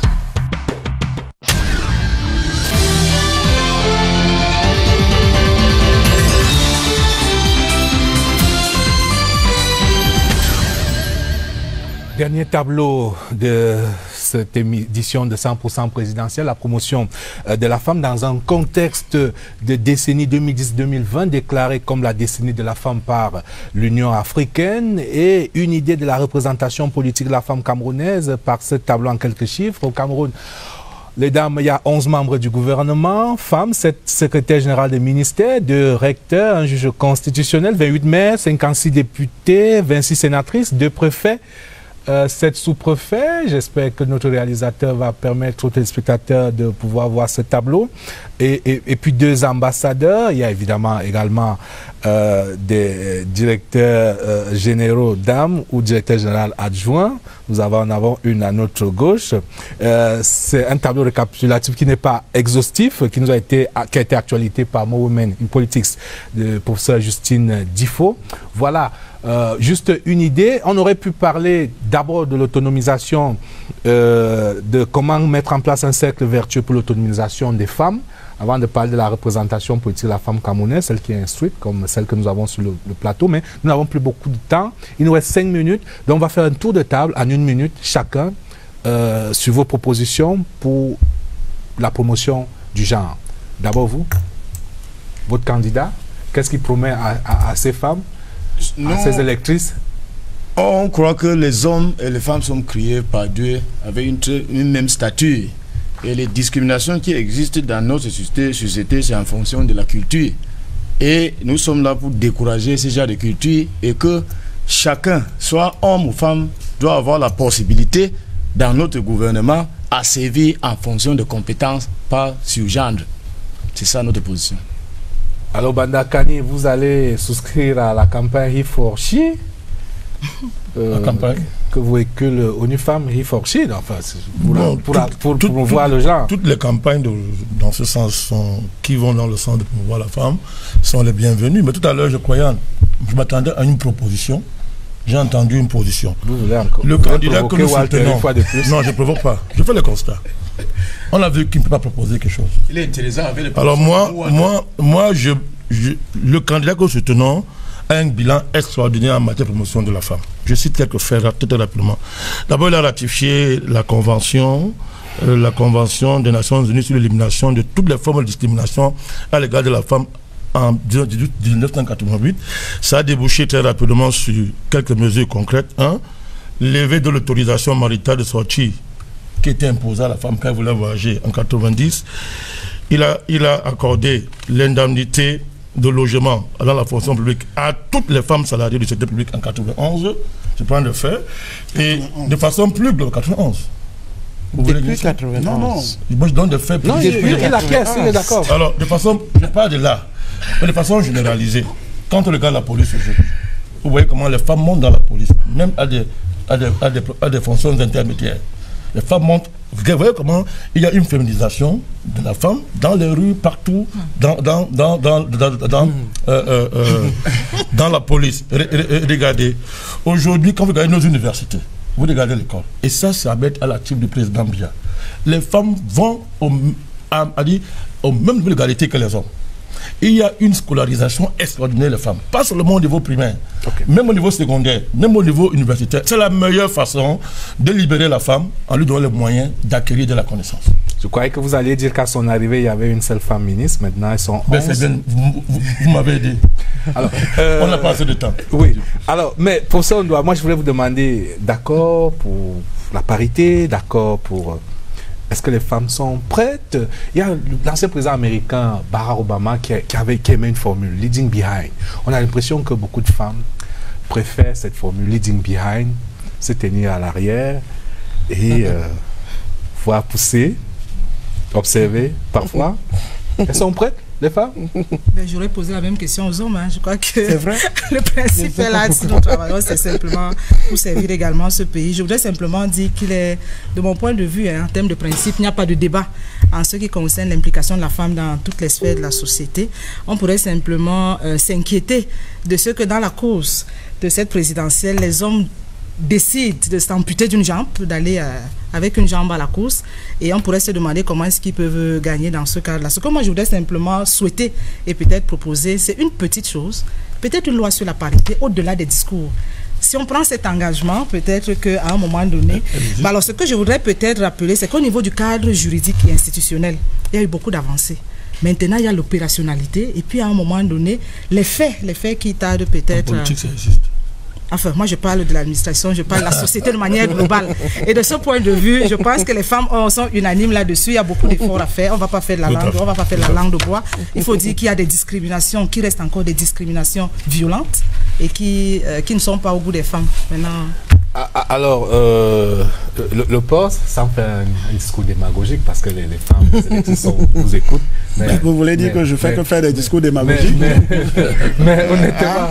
Non, écoutez, vous savez, le plus... La femme, c'est la dignité, c'est le respect. Voilà. Nous, au sein du PURS, je voudrais d'abord parler du PURS. Nous n'avons pas d'organes spécialisés. au sein du PURS, il n'y a pas des organes de femmes. Ça veut dire que la compétition est ouverte parce que l'égalité des chances est une valeur cardinale chez nous. Mais c'est grave, dans cet environnement macho, là, s'il n'y a pas non, je suis désolé, les femmes occupent des fonctions. Ça veut dire que si une femme a la capacité de convaincre, il y en a, elles sont tellement intelligentes. Les conditions de l'égalité sont réunies. Elles sont brillantes. Maintenant, Serge Espoir Matomba l'a annoncé, son gouvernement, qui aura 15 ministères, aura une parité en termes de membres de gouvernement, 50 femmes, 50 hommes. C'est pas du... Si vous allez réduire à 15 ministères, le nombre de... Oui, le nombre de ministères, pas de membres du gouvernement. Je crois qu'il faut qu'on soit... Il y a 35 ministères aujourd'hui pour 65 membres du gouvernement. Bon, mais les ministères, ce sera 15. Et donc, la question de la femme pour nous, parce que parfois nous estimons que c'est infantilisant lorsqu'on veut développer certaines politiques qui peuvent donner l'impression que les femmes ne sont pas capables de faire un certain nombre de choses. Moi, je travaille, je suis dans les milieux. Beaucoup. D'ailleurs, les études sont claires là-dessus. Hein. À âge égal, la femme est plus intelligente que l'homme. Donc, c'est vrai au Cameroun. C'est vrai. Et c'est dû à qui? Mais c'est vrai. C'est vrai au Cameroun. Vous le dites que quoi? Qu'elles sont capables, les femmes au Cameroun. Il n'y a pas de politique de détermination positive à votre niveau. Donc vous reconnaissez que les conditions ont été réunies pour cette égalité. Mais on le doit à qui? Désolé, ça a toujours existé. Hein. Vous êtes en train de marcher sur les plans du ministre Chiroma. Non, c'est pas ça. Monsieur Banakani, ça a toujours existé. Non, il faut qu'on soit sérieux. Il dit que dans leur parti, il n'y a pas de politique positive. Et on le doit au président Biya. Non, mais ça sort d'où? Je suis désolé, c'est une vision que nous avons dans la société, que nous implémentons déjà le courage de connaître ce qui existe. On va conclure. Vous n'allez pas me faire dire ce que je vous ai pas dit. Non, s'il y a égalité des conditions, vous permettez à la dame, vous permettez à la dame, l'action du président, vous permettez à une dame de conclure. Monsieur, les conditions qui ont permis à votre parti de mettre les hommes et les femmes, c'est même l'égalité. Comment les conditions ont permis? Pourtant, c'est un choix de notre parti politique. Monsieur, est-ce que vous pouvez laisser la dame conclure? Non, c'est vous qui l'avez dit. Est-ce que vous pouvez laisser la dame conclure? Est-ce que vous pouvez laisser la dame conclure? Je ne suis pas un soutien de M. Biya. Alors, René, jouez votre rôle. S'il vous plaît, monsieur, s'il vous plaît. Monsieur, s'il vous plaît, on écoute la dame. On écoute la dame. Alors, pour conclure, juste pour conclure, un mot. Le candidat, mon président, a mis en place au Cameroun ce que nous appelons la politique genre, qui est actuellement vulgarisée. Alors, nous avons un certain nombre de difficultés, ce que nous appelons les racines de l'inégalité genre, qui ne relèvent pas fondamentalement de l'action du président Paul Biya. Il faut rentrer dans nos quartiers, il faut rentrer dans nos villages pour changer la mentalité. Et ça, nous sommes en train de construire cela. Parce que pour qu'il y ait égalité genre, il faut que le chef du village X accepte que la veuve de son cousin Y puisse être héritière de son frère Y. Alors c'est ce que j'appelle les racines de l'inégalité genre, qui n'incombent pas nécessairement à l'action de mon président, le président Paul Biya, qui fait tout, et il l'a déclaré à Maroua, l'égalité genre, c'est prévu pour 2030. Hein. Pourquoi 2030? 50-50. Pourquoi 2030? C'est ce qui est prévu. Alors, je voudrais quand même dire que l'inégalité genre, les racines, je sais pas, ils ont. Non, vous ne pouvez pas me couper alors qu'ils ont pris le temps de parler pendant longtemps. Madame. Alors, parce que vous êtes au moins. Alors, je suis en train de dire. Je suis en train de dire que les racines d'inégalité genre sont tellement ancrées qu'il faut préalablement les couper pour aller à cette égalité genre. Un nouveau profil d'éducation. Alors je voudrais quand même dire que les problèmes d'inégalité, ça existe même dans des sociétés très évoluées, et je voudrais vous citer la candidate malheureuse à l'élection présidentielle Hillary Clinton dans l'ouvrage qu'elle a produit au sortir de cette expérience manquée. Ça s'est passé comme ça, c'est le titre de l'ouvrage. Elle dit que c'est très difficile pour la femme politique parce que plus, dit-elle, plus un homme réussit dans son travail, plus les gens l'apprécient. Pour les femmes, plus elles réussissent professionnellement, moins les gens les apprécient. Au FMI, au conseil d'administration, il y a une seule femme qui est la présidente, la directrice du FMI. C'est juste pour dire. C'est des réalités universelles. Alors, il faut améliorer. C'est la fin de cette émission. Mesdames, Messieurs, je voulais vous remercier d'avoir participé à cette émission et je voulais réellement remercier l'immense équipe de production qui s'est mobilisée derrière nous, pilotée par le directeur général de la CRTV lui-même, Charles Ndongo, le directeur des rédactions Madeleine Sopikoto, le directeur des nouveaux médias, directeur des systèmes d'information, directeur de l'antenne TV, directeur technologie et solutions, j'en oublie, toutes les équipes techniques et rédactionnelles. Nous vous retrouvons dans 2 semaines, mais déjà la semaine prochaine, mardi prochain, vous serez en compagnie de Joe Chebonkeng pour Face the Nation, qui est le pendant en anglais de cette émission 100% présidentielle. Merci évidemment aux millions de téléspectateurs de la CRTV et aux internautes pour leur confiance, pour leur accompagnement. À bientôt.